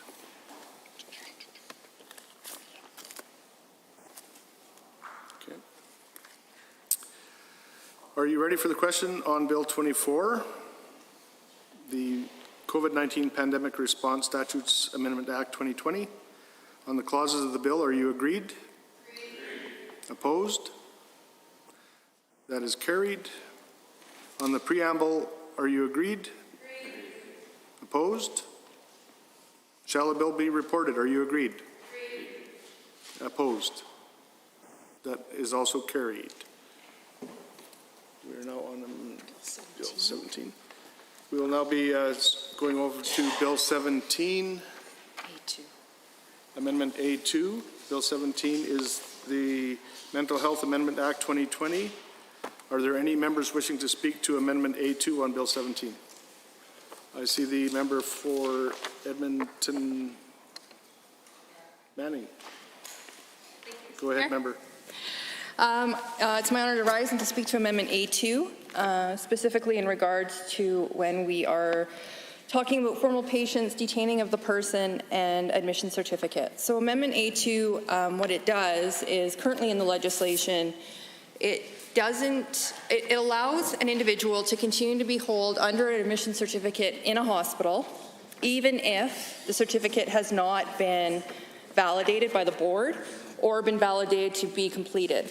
So with this amendment with A2, I had added a clause and requested that the government consider the clause where if a form is not completed effectively, if the certificate has not been completely filled out appropriately, or any of those matters are missing out of the certificate, that an individual no longer be detained in a hospital. Now, the reason for that, again, is going back to the piece of legislation and the court challenge that occurred in 2018. What had happened is that part of the certificate was not actually filled out appropriately, and the policies and the regulations weren't followed. What continued to happen past that is that the individual was continuing to be held in hospital even though the documentation was not completely filled out. Now, we all know in this House that admission certificates are very restrictive around the civil liberties of an individual. In fact, the Mental Health Act, Amendment Act, actually is able to detain an individual in a hospital setting easier and more quickly than an individual that may have committed a crime. A person who commits a crime is allowed to have due process, they're allowed to have a lawyer, they're allowed to go to court, they're allowed to defend themselves. Under the Mental Health Act, if an individual is deemed not to be, or to be at risk of themselves or another, then a psychiatrist, and soon too, if this legislation passes, a medical professional, determine that an individual can be held in a hospital. Now, of course, we understand why that is. The issue, though, is that if the documentation is not filled out appropriately, if the assessment cannot be proven to have been done effectively or efficiently or to the level of what the certificate requires, and it does go in front of the board, and it is deemed that the certificate has not been filled out appropriately, and it is deemed that the individual may not have had the appropriate assessment completed, then an individual should not be held in hospital.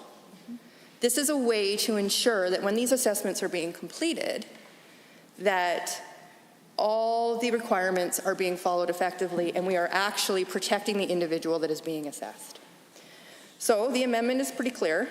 If the certificate is deemed to be not meeting the validity of the board, then the individual and the certificate no longer stands. And the individual is able to return to the community, family member, whatever that is, and or would need to be required to have a reassessment and a new certificate issued. So I think it's pretty clear. I think that this supports individuals and patients that may be accessing the Mental Health Amendment Act. I think it also addresses some of the issues that the court raised in regards to people being detained in hospital under these certificates without due process. And so I would encourage all members of the House to support it. Member, are there any other members wishing to speak to Amendment A2? See the Honourable Minister of Mental Health. Thank you, Honourable Member. Thanks for the opportunity to share my thoughts on this.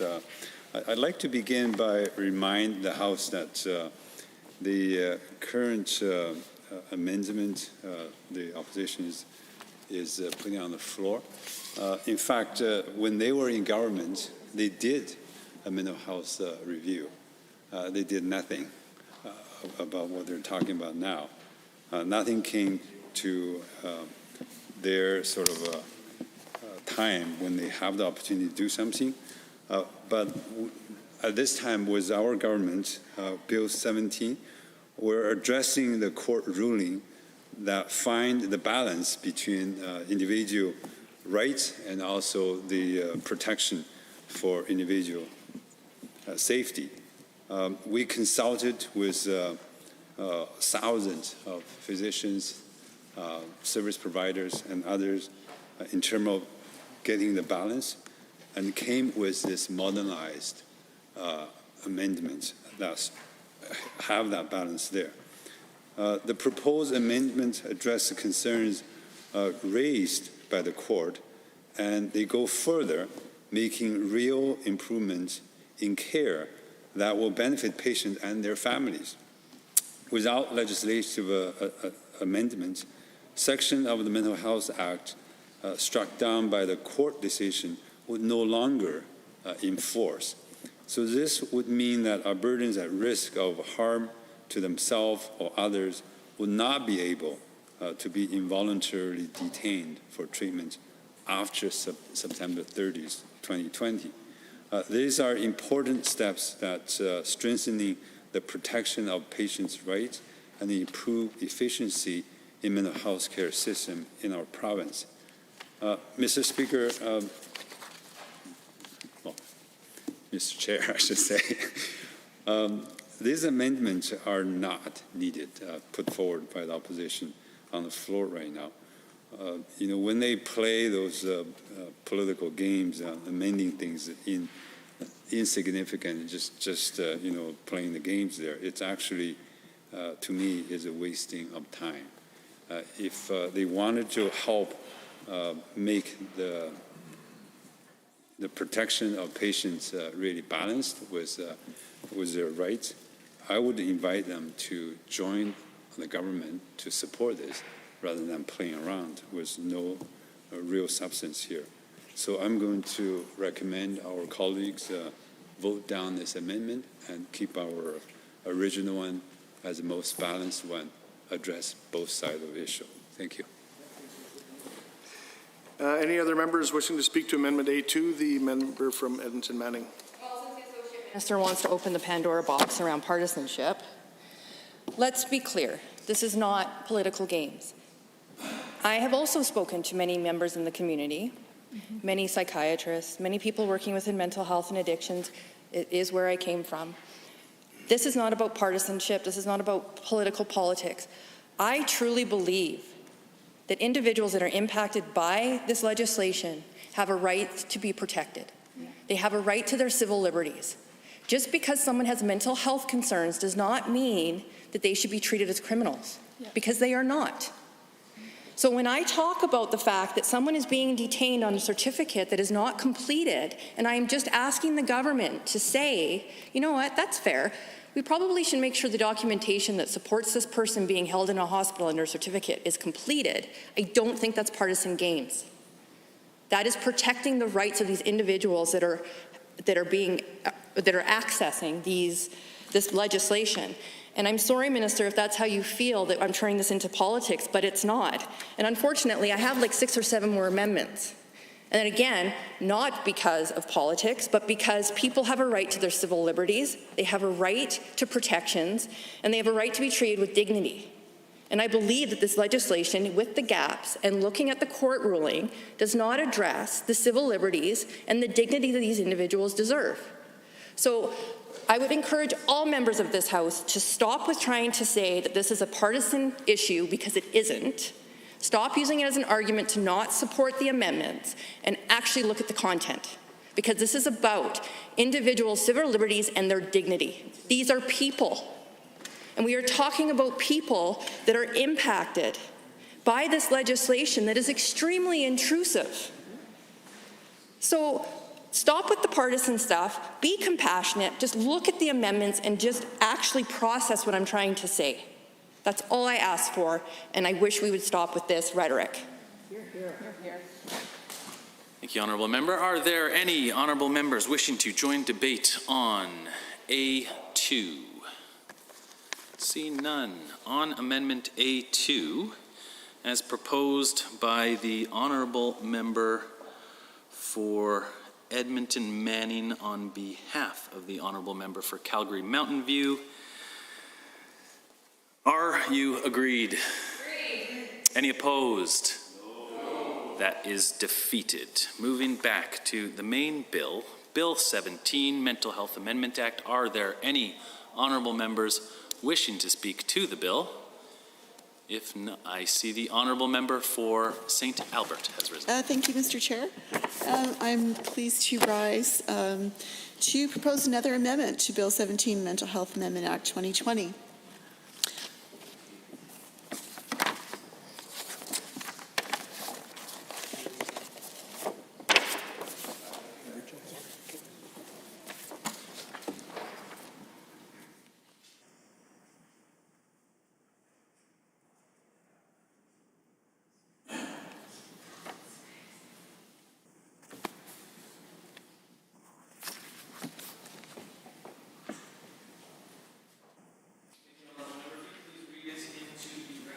Sure. And then continue with your comments. There's still 19 minutes on this one. Okay, I'm moving on behalf of the member for Edmonton Manning that Bill 17, Mental Health Amendment Act 2020 be amended by striking out Section 14 and substituting the following. Section 9.4 is repealed and the following is substituted. 9.4 sub 1, a community treatment order may be amended by a qualified health professional after consultation with a psychiatrist who examined the person subject to the community treatment order pursuant to Section 9.1 and in accordance with the regulations. 2, the requirements of Section 9.1 sub D to F continue to apply with the necessary changes to the amendment of the community treatment order. So, Mr. Chair, I would just like to add, my comments in line with what the member at Edmonton Manning just noted earlier, is that really these amendments are contrary to what the Associate Minister is alleging. These are in no way political, but actually an attempt to make this piece of legislation better, which might remind him is our job. And so I think the Associate Minister should well understand the importance of community treatment plans and orders. And I think that, it doesn't need a lot of explanation to highlight the need for the same psychiatrist to be involved in this. So I understand the desire of government to expand the scope of people that are involved in this work. But again, I think that some oversight, as identified in this amendment, would go a long way. So on that, I would encourage my colleagues to vote for this amendment. Thank you. Thank you, Honourable Member. Are there any Honourable Members looking to join debate on this A3 amendment to Bill 17? Seeing none, I am prepared to ask the question on Amendment A3 as proposed by the Honourable Member for St. Albert on behalf of the Honourable Member for Edmonton Manning. Is the House agreed? All those in favor, please say aye. Aye. Any opposed, please say no. No. That is defeated. Moving back to Bill 17, are there any honourable members wishing to speak to the bill, Bill 17? I see the honourable member for Edmonton Manning has risen. Thank you, Mr. Speaker. I will be proposing again another amendment. So I want to speak again to the Mental Health Act, and this was actually a question that I asked the Minister in the House this afternoon around consent.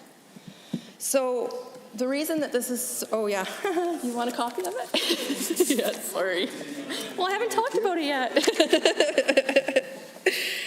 Yeah, okay. I'll wait.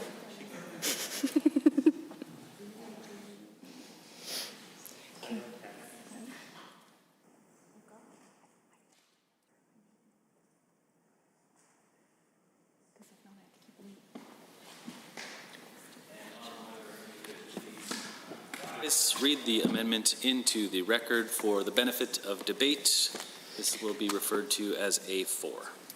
Thank you, Mr. Chair. So Amendment A4 is referenced as the member for Edmonton Manning to move that Bill 17, Mental Health Amendment Act 2020, be amended in Section 11 in the proposed Section 9.01, subsection 1, by striking out that a formal patient is provided with a written, individualized treatment plan, and substituting that a formal patient is provided with a written, individualized treatment plan, and that the formal patient, or a person referred to in Section 28, subsection 1, who is acting on behalf of the formal patient, is informed of their right to object to any treatment set out in a treatment plan. So again, Mr. Chair, this goes back to my question that I was asking in the House this afternoon of the Minister of Health when I asked about consent. So when I've looked through the legislation, there is actually no reference for an individual to provide consent for treatment.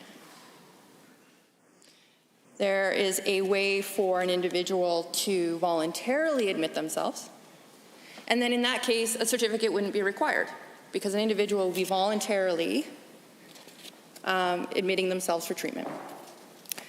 What this amendment does is it allows for a person to object to treatment and make sure that an individual is informed of the treatment plan that they are being asked to be a part of. What it also does is it also allows someone to act on their behalf. So that would be similar to a second decision maker. So I've been explaining this to people in the last little bit around, if you think about if you were in a car accident and you were unable to say whether or not you were on a treatment or not, it would then go to your next of kin. So your spouse, your child, whoever you've identified as being the individual that can act on your behalf. So when we look at the Act, we look at the fact that sometimes people do need a little bit of support. They need an advocate. And so, that's totally fair. But what should be happening within the mental health system and working with individuals is that when you're talking to them about being admitted under a certificate, and then you're looking at their treatment plans, you're sitting down with that patient and you're having a conversation with them about what a treatment plan looks like, why it is they're being admitted. Maybe they're able to identify that they do need the help that is being indicated, and they do actually think that the treatment plan will help them. Well, they should be able to provide consent. Just like any one of us would be able to provide consent for anything. Consent is a fundamental rule that we all follow in our lives. We ask for permission. We ask for permission in our relationships. We ask for permission from others, all of those things. And so to provide consent and ask an individual if they consent to a medical treatment where they will be receiving medication that could alter their behavior, alter their perception of the world, they should have a right to provide consent. If an individual is deemed that they don't have the capacity in that moment, and may be part of why they are being admitted under a certificate, then they have a right to have an individual consent on their behalf. No different than a child does from their parents, no different than you and I do with our spouses.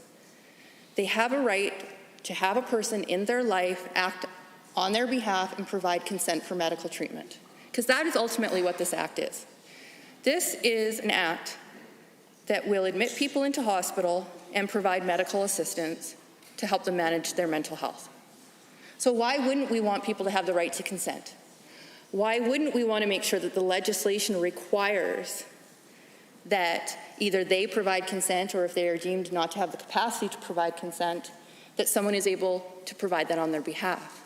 And if they don't have an individual in their life, if they don't have an advocate or a family member that is able to provide their consent, then the government or the hospital or the institution that's providing the treatment plan has a responsibility to find an advocate that can do that on their behalf.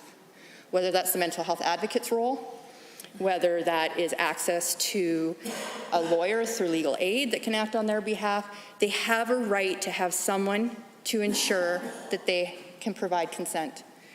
This is not unique in Canada. BC does this, it's in their legislation. Ontario has a whole act on consent that is related to the mental health services that they provide in the province of Ontario. So the changes that I am requesting that all members of the House accept are the fact that this is a fundamental basic right that every individual has. All I am asking the members of this House to do is to accept an amendment that requires consent to be provided. I don't know why you would deny that. Why would you deny an individual the right to provide consent? Or why would you deny the right of an advocate or a family member to provide consent on somebody's behalf? What is it within the legislation and within this amendment that you wouldn't want to make sure people have the right to consent to medical treatment. This bill is intrusive. I've already said that. This bill makes people hospitalizes people under a form, and potentially also in a community treatment order in the community where they are required and actually can have legal ramifications if they don't follow their treatment plans.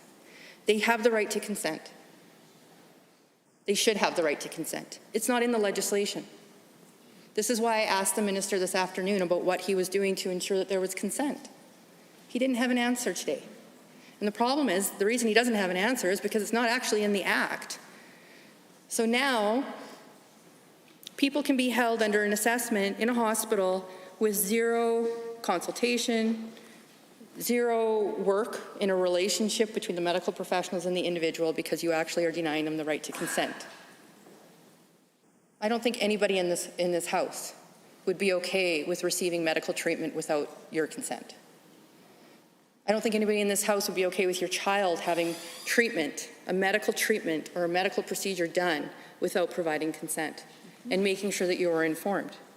I don't think there's any individual in this House that would think that you would want your spouse or your partner to have a medical procedure or receive medical treatment, whether it's medication or not, without somebody in your family providing consent. So why is it okay for this? Why is it okay for individuals who are impacted by the Mental Health Amendment Act to not have that same courtesy, that same right that every single person in Alberta has when it comes to consent? This is the only piece of legislation where it's denied. So again, this isn't about partisanship, as the Associate Minister would like to say. This is actually about ensuring that people have the right to consent to their treatment, to anything that is happening to themselves as individuals, to their individual body. They have the right to give permission, and if not, they have a right to an advocate to provide that consent on their behalf. So again, I would ask all members of the House to support this amendment and allow people the basic right of consent. Thank you, Honourable Member. I see the Honourable Associate Minister for Mental Health and Addictions has risen to speak. Thank you, Mr. Chair. Thank you again for having a chance to share some of my thoughts for the amendment. Let me begin by reflecting again about why we're doing this. The issue is really about striking the balance between individuals who suffer from mental illness to protect their individual right versus to when they are in a state out of control, they could be harmful to themselves and to their family members and to communities. So that's the intent. I think the judge has concerns that when we loosely define mental disorder, it infringes, people can widely interpret what it is and apply it in the wrong way. So ask us to sort of tighten up a little bit that part. That was the main reason for the amendment. The other part is we recognize families are an important part of supporting people recovering from mental illness. So by modernize the Act, we do recognize the role of family, the compassion that we need to show when we deal with those difficult parts. After putting all those questions through online, through special meetings, consulting with physicians, consulting with families who have lived experience, and providers, where we landed on is recognizing the compassionate part that we need to show, fully support that, recognizing the care and support that family can sort of add in helping our healthcare system to help people to recovery and be safe for themselves and safe for their family and others. That's where the current amendment sort of stopped at. if we go too far to one end for the individual interest part, then we're difficult to really to get to the professionals and then specialists in terms of using their best exercise knowledge to protect patients. Vice versa, if the definition of what's constitutes mental disorder is so widely interpreted without clear definition, then it really infringes on the other side of it. So I can't emphasize more enough. It's a fine balance between the two. I recognize, perhaps the opposition member, wanting to contribute to this, but I just want to point it out. We didn't take it lightly. When the previous government had this, they sat on it for 4 years. They didn't do nothing about it. Only if when we're trying to modernize that, keep the balance, keep a kind of new improvement on this, and then they have this endless amendment after amendment. So I hate to call whatever that behavior is, but every member in this House probably will see that. So I would say that if you truly want to show your compassion, support a family, support a balanced approach on this, I wholeheartedly invite opposition members to join us to support our amendment, not going one after another within the minutes, within 30 seconds, something else will be amended. If you're truly interested in making the system better, take your time, contact my office, work with some solutions so we can have some meaningful dialogue on this. So when I see the every 30 seconds, you got another motion on the floor, I'm going to leave to all our other members to think about what kind of behavior that is, how sincere that is to sort of come to some resolutions. We took our time. We consulted more than 3,000 people, from doctors, from nurses, from health professionals, from family members, from people who lived with the experience.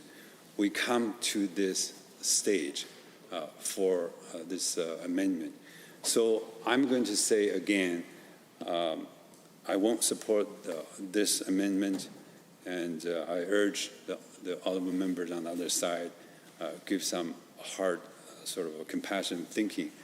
Stop doing this and get on with business. Let's have our act in place. Let's protect our citizens. Let's give the power and compassion to our community to do the right thing. Thank you.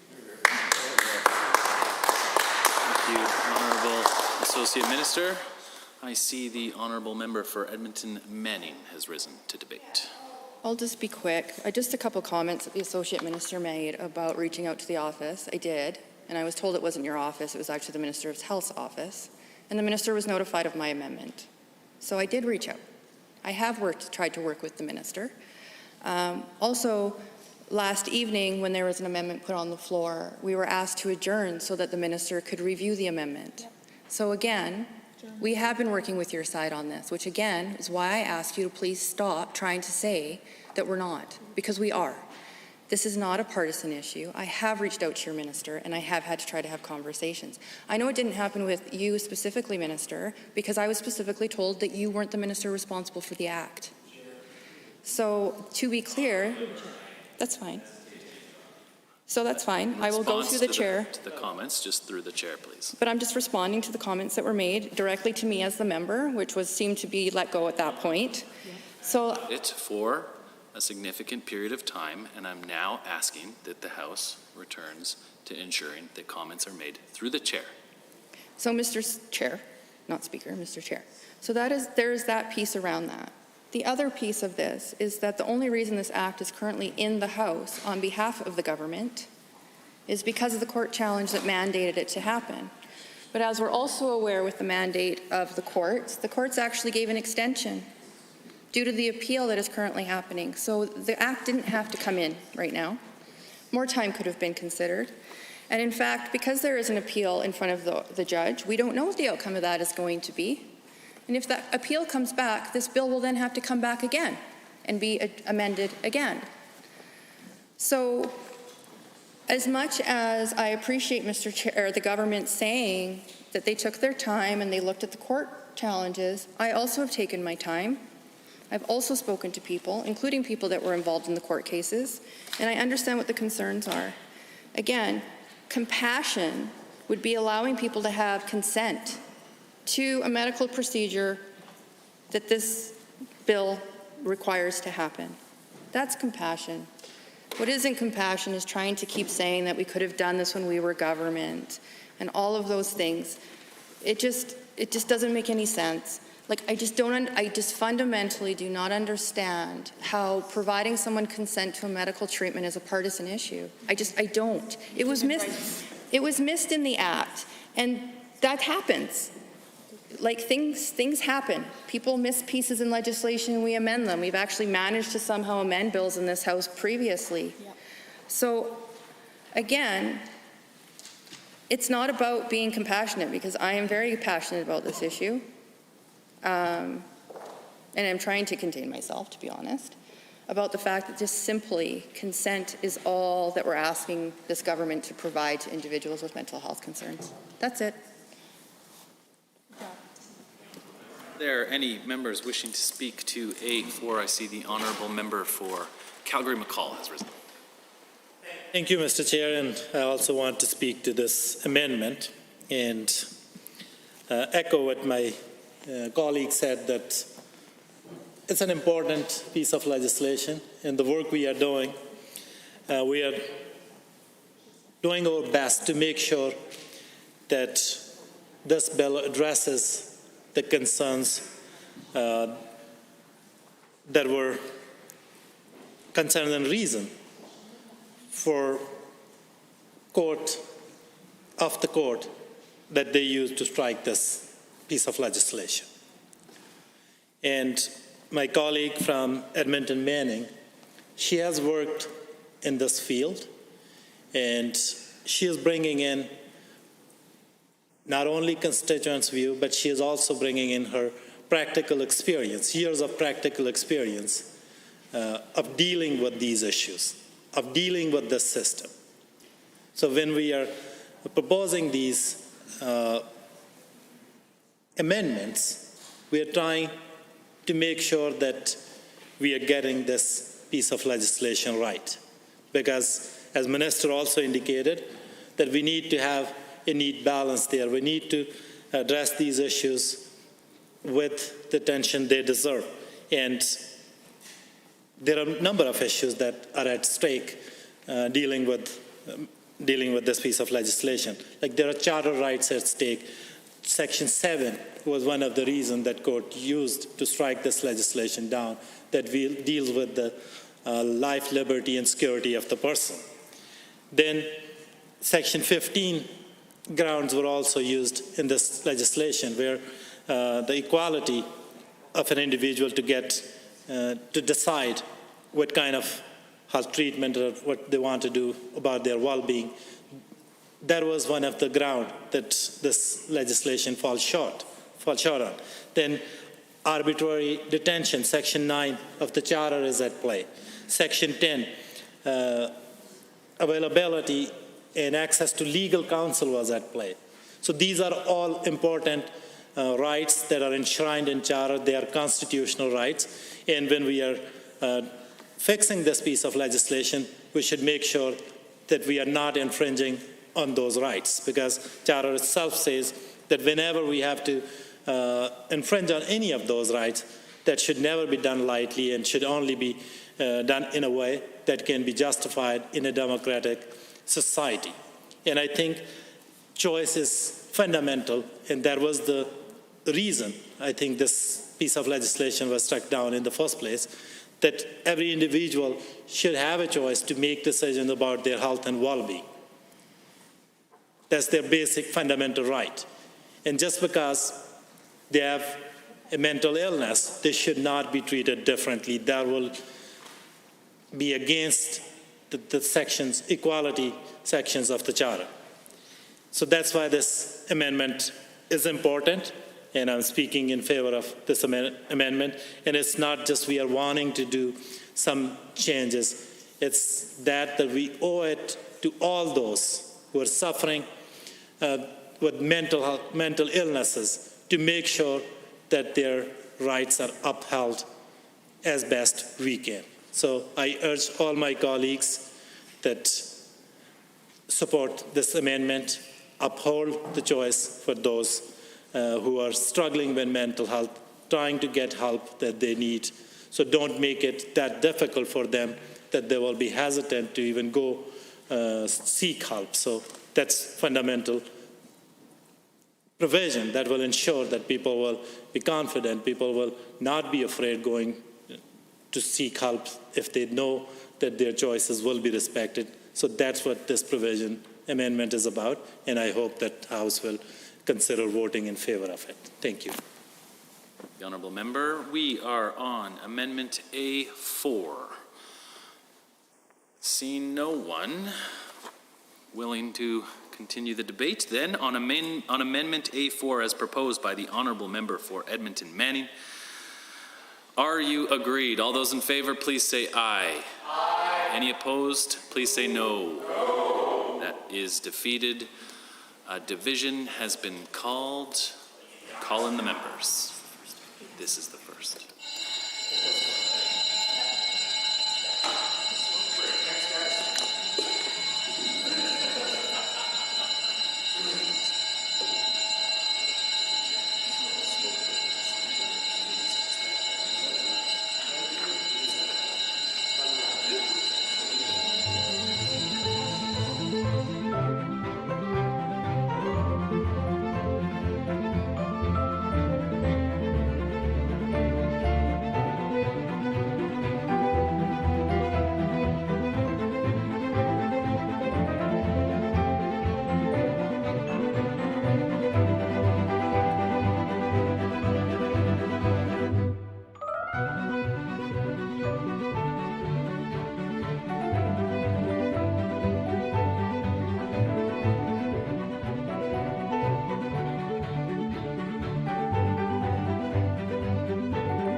question has been called on Amendment A4. All those in favor of the amendment, please stand.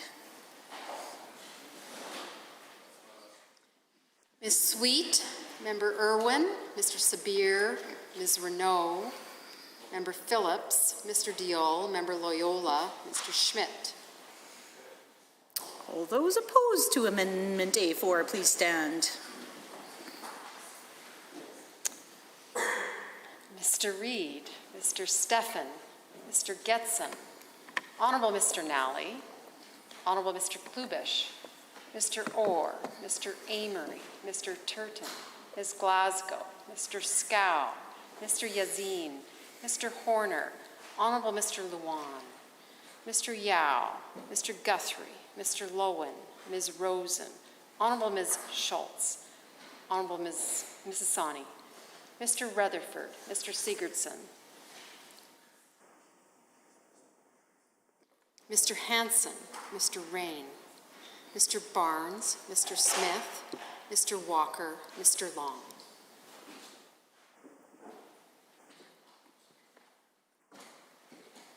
Madam Chair, total for the amendment 8, total against 27.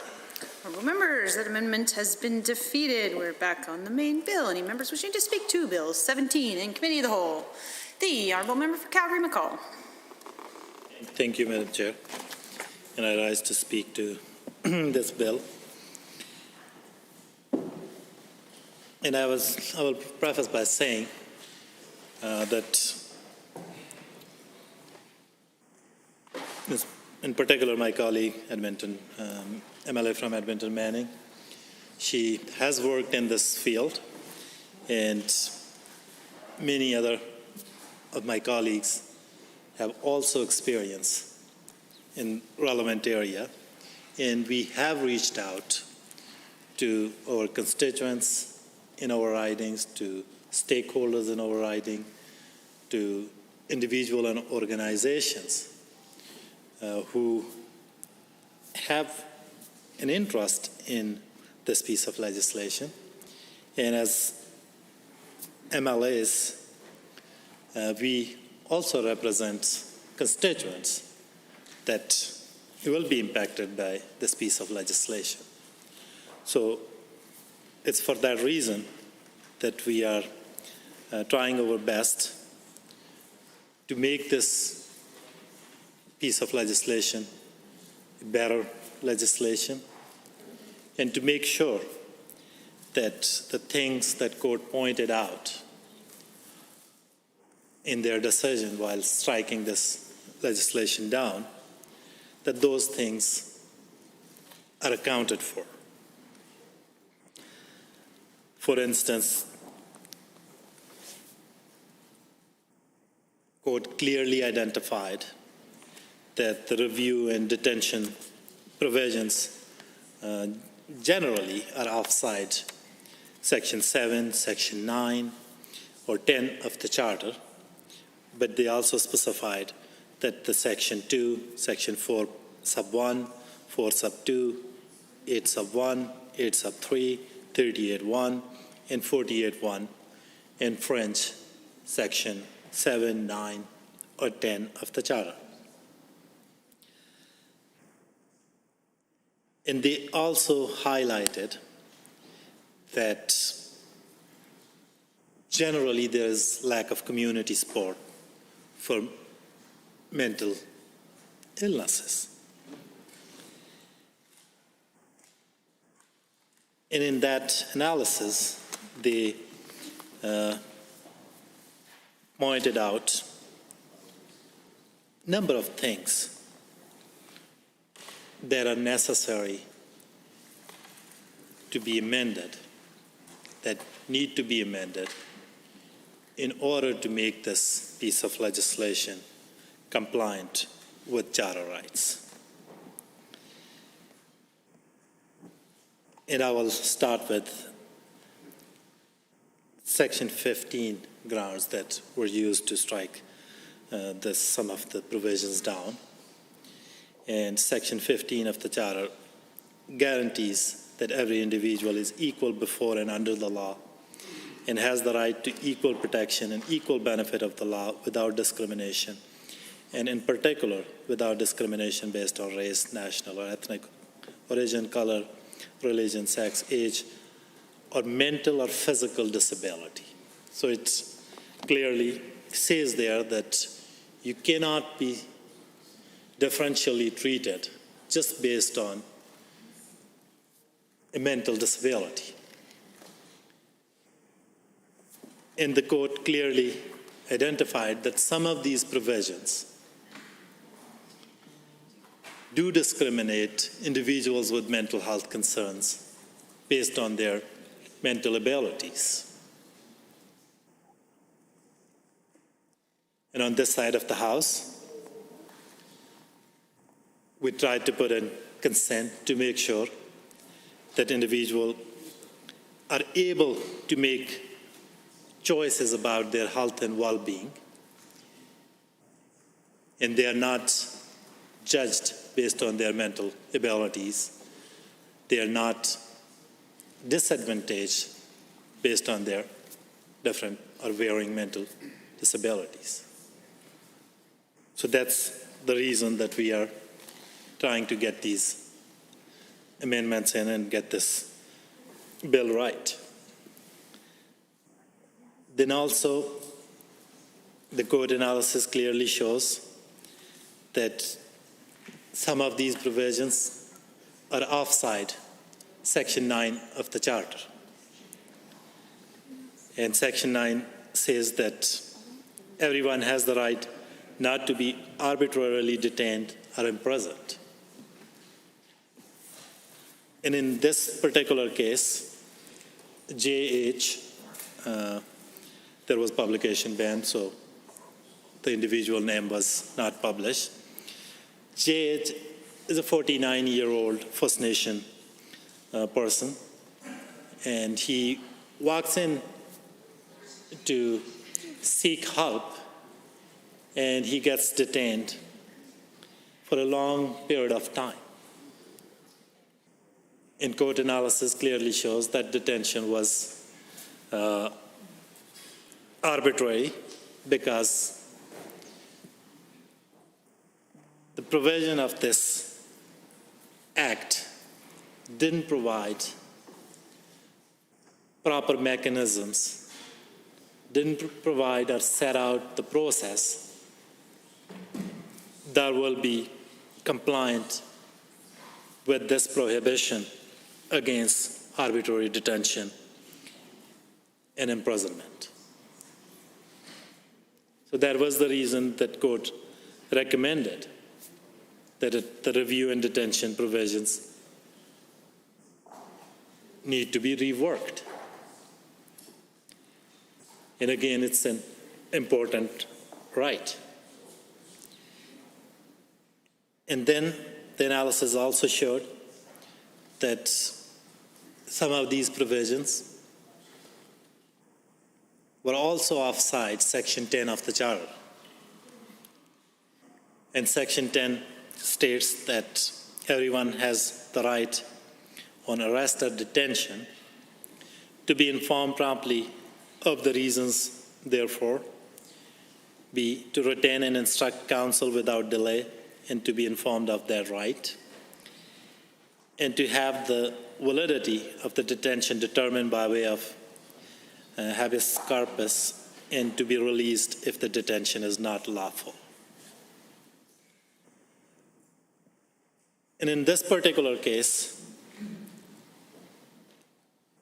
JH was not afforded these important rights. He was detained based on his mental health, but he was not given the reasons. He was not given the rights that our Constitution, our Charter requires to be afforded when we are detaining somebody. And that was the reason that detention provisions were shot down by the court. And then another important provision of the Charter was engaged in court analysis, that everyone, Section 7, everyone has the right to life, liberty, and security of the person, and the right not to be deprived thereof, except in accordance with the principles of fundamental justice. And certainly when you're detaining somebody against their will, without due process, arbitrarily, Section 7 of the Charter is engaged because their security, their liberty is at stake. And all these provisions were the ground for the court decision, and it was with that that court sent it back to the legislature to make sure that our review provisions, our detention provisions, are respectful of the right of those with mental illnesses. And when we don't respect those rights, then there comes all the stigma, then there comes that hesitation from people acknowledging or seeking mental health supports. So it's for that reason as well that we must get this right. We must send a clear signal that mental health illness is no different than any other illness. And whenever people face mental illnesses, their government, their institution will be there to help them deal with that, like we do with any other illness. That's the important first step to deal with that stigma and deal with that hesitation that most individuals with mental health illnesses face. So it's for those reasons that it's important that we get this right and not just get up and read the same old talking points that it's some kind of partisan thing. We are doing partisan politics. We sit on the other side of the house. We belong from different parties. So there may be some partisan stuff as well. But this is something that we owe it to all those who are suffering from mental health and still unable to seek help. We owe it to them. We can leave those partisan differences aside and work more collaboratively to get this right. And it's with that backdrop, I would like to move an amendment on behalf of my colleague, MLA from Edmonton Manning, and I have the requisite number of the copies of that amendment. And once you get it, I can read it into the record.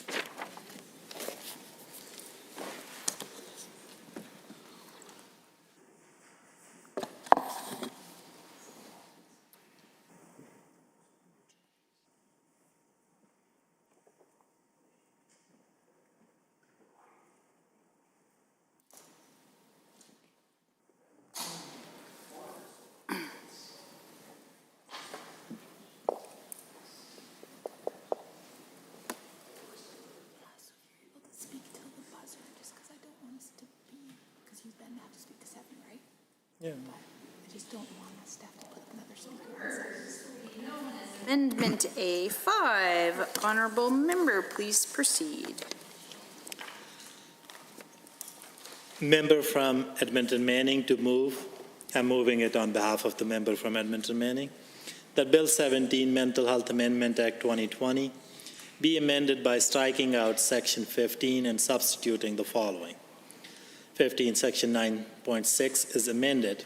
A, in subsection 1, by striking out, if a psychiatrist has reasonable ground to believe that a person who is subject to a community treatment order has failed to comply with the community treatment order, the psychiatrist may, and substituting, if a qualified health professional, after consulting with a psychiatrist who has examined the person who is subject to the community treatment order, has reasonable ground to believe that person has failed to comply with the community treatment order, the qualified health professional may, and B, in subsection 2, by striking out psychiatrist wherever it occurs and substituting qualified health professional.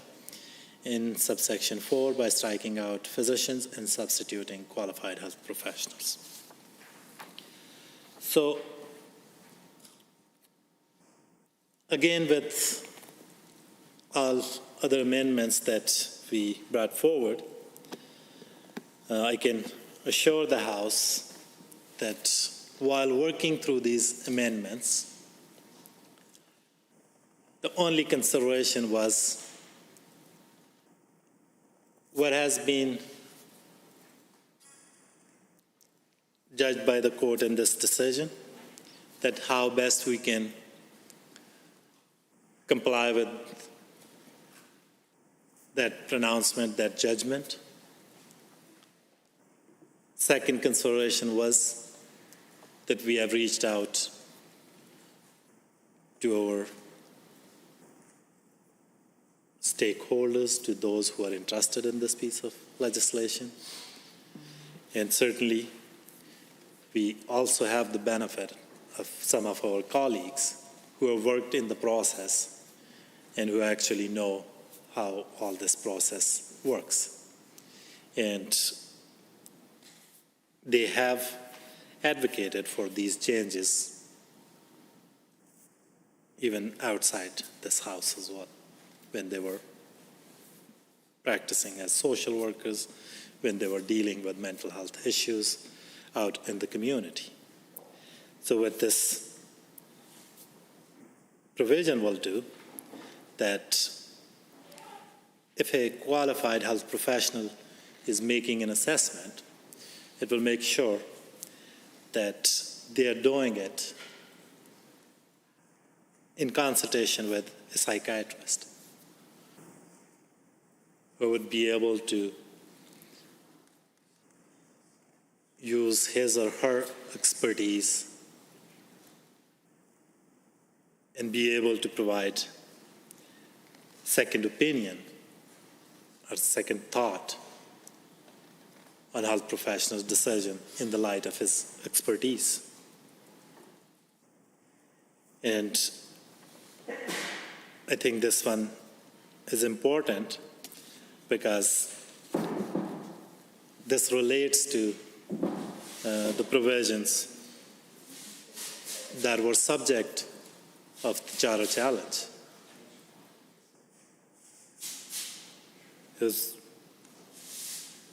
And it also takes into account the general observation of the court that anything relating to the review provisions within this piece of legislation and things relating to the detention provisions need to be looked into, and we need to make sure that those provisions are in compliance with the Charter rights and freedoms. And again, when we're making somebody subject to community treatment orders, it has a bearing on their liberty, and their constitutionally protected charter rights under Section 7 are certainly engaged. Or if we keep them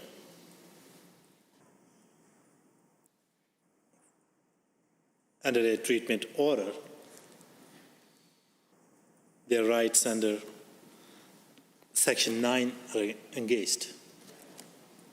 So what we are trying to do here,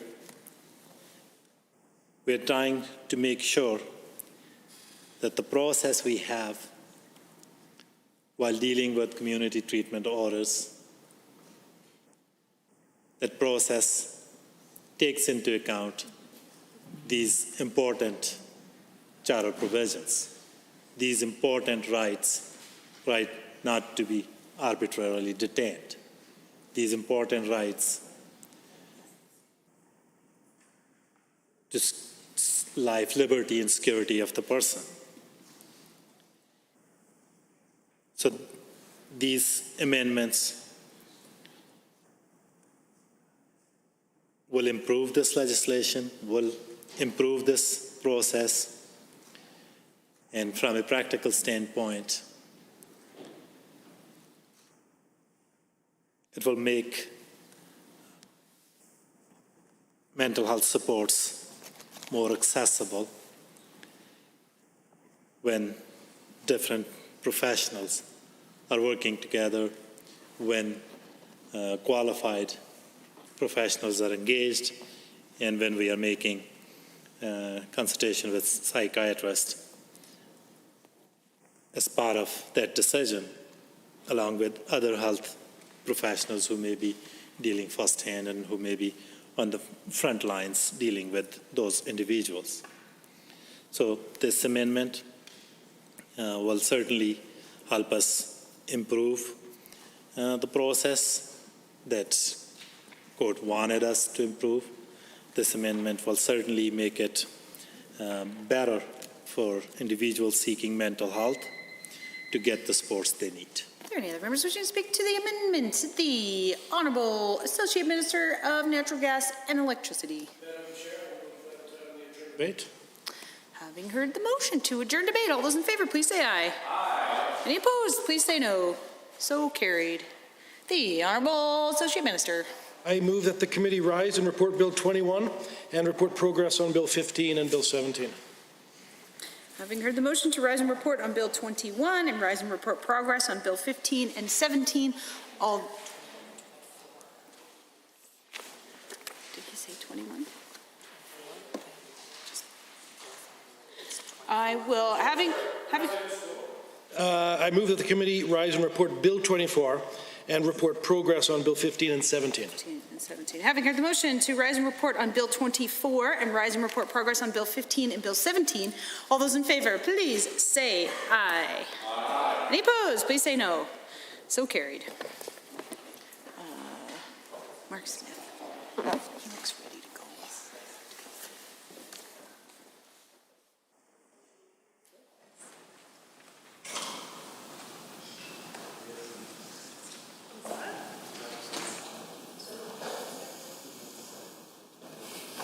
The Honourable Member for Drayton Valley, Devon. Thank you, Madam Speaker. The Committee of the Whole has under consideration certain bills. The committee reports the following bills: Bill 24, and the committee reports progress on the following bills: Bill 15 and Bill 17. I wish to table the copies of all amendments considered by the Committee of the Whole on this date for the official records of the Assembly. Does the Assembly concur in the report? All those in favor, please say aye. Aye. Any opposed, please say no. So carried. Under Government Bills and Orders for third reading, Bill 7, Responsible Energy Development Amendment Act 2020, Honourable Mrs. Savage. The Honourable Associate Minister of Natural Gas and Electricity. Thank you, Madam Speaker. I rise today on behalf of the Minister of Energy to move third reading of Bill 7, the Responsible Energy Development Amendment Act. The passage of this bill will help achieve one of our government's key platform items, holding the Alberta Energy Regulator accountable for unnecessary delays in assessing project applications. It is vital for our government to restore predictability to the regulatory process without sacrificing rigor. The passage of this bill would provide certainty for producers investing in Alberta by addressing concerns about unnecessary delays as a result of needless red tape and ineffective processes in the AER's review of project applications. At a time when we're facing unprecedented challenges, Mr. Speaker, due to historically low oil prices and the impacts of COVID-19, it's more important now than ever to set our province up for long-term success.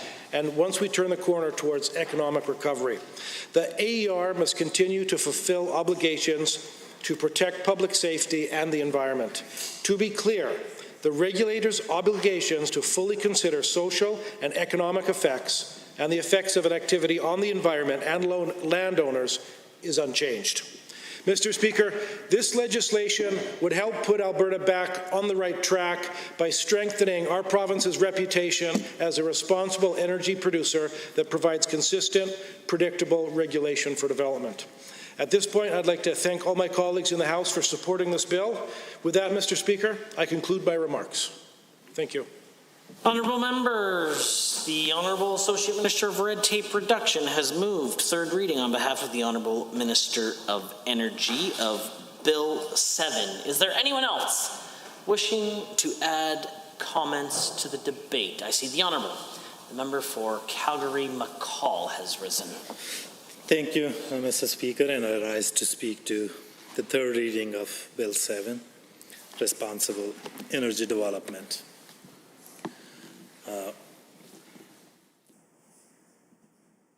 We have seen significant challenges in our resource sector, and there are a number of reasons for that can be falling oil prices, the supply glut because of price war between Saudi Arabia and Russia, slowing demand because of COVID-19,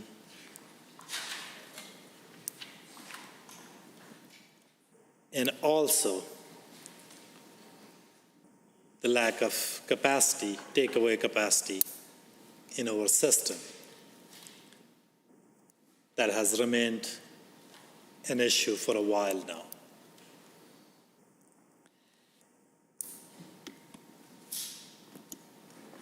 Successive conservative governments, whether they were in province, whether they were in federal government, they failed to address these challenges of takeaway capacity and issues facing our industry, although they claim many other things, but when we look at their record,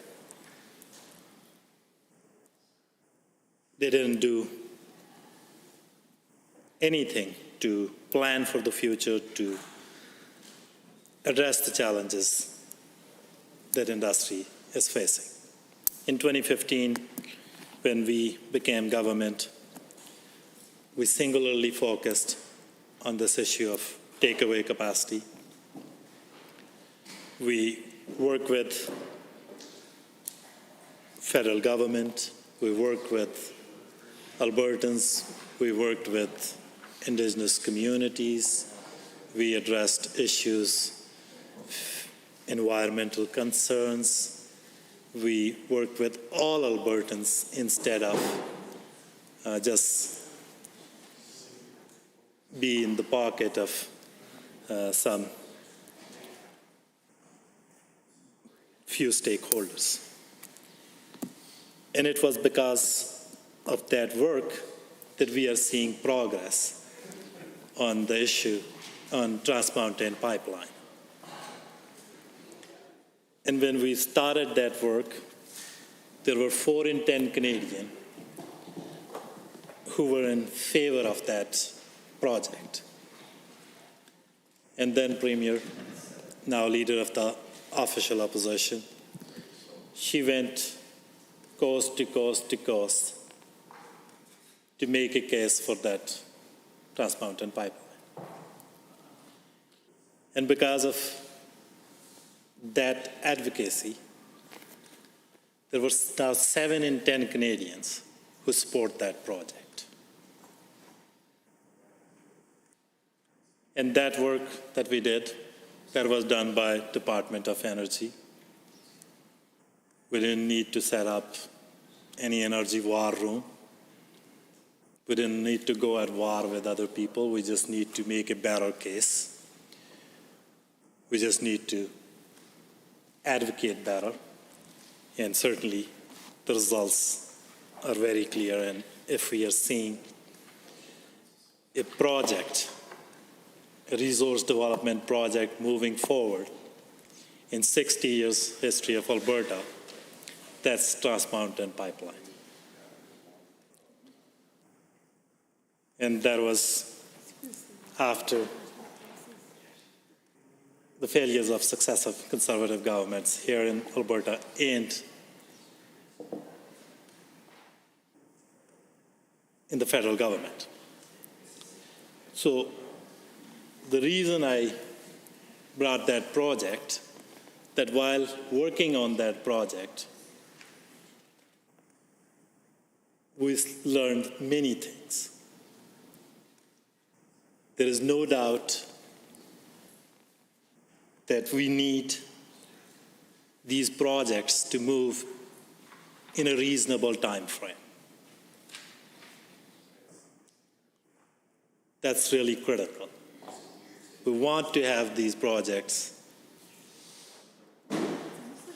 move in a reasonable time frame, as timely as practical. That's important for project proponents. That's important to create certainty for resource development. That's important to create certainty in financial markets.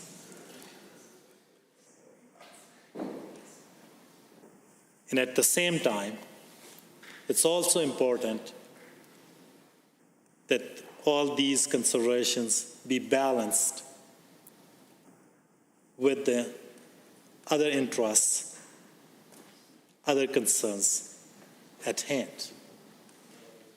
Those are Indigenous consultations.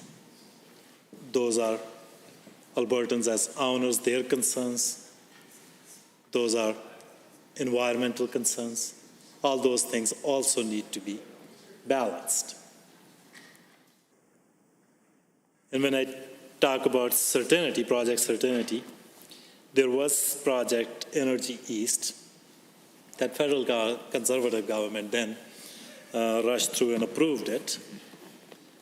But what happens that when we rush things through, when we walk roughshod on Indigenous rights, when we ignore our constitutional obligations, then things end up in courts. And 2013 or 14 was the decision about Energy East. That clearly sets out the reason for the failure of that project. It's a long decision, and for the benefit of everyone, the ratio of the case was, the critical point of the case was that federal Conservative government then didn't do the Indigenous consultations right, and that was the reason that project didn't go through. Certainly that delay cost hugely, and that project is no longer at play. When we talk about investor certainty, take Keystone XL example. It's a good project. It will add takeaway capacity.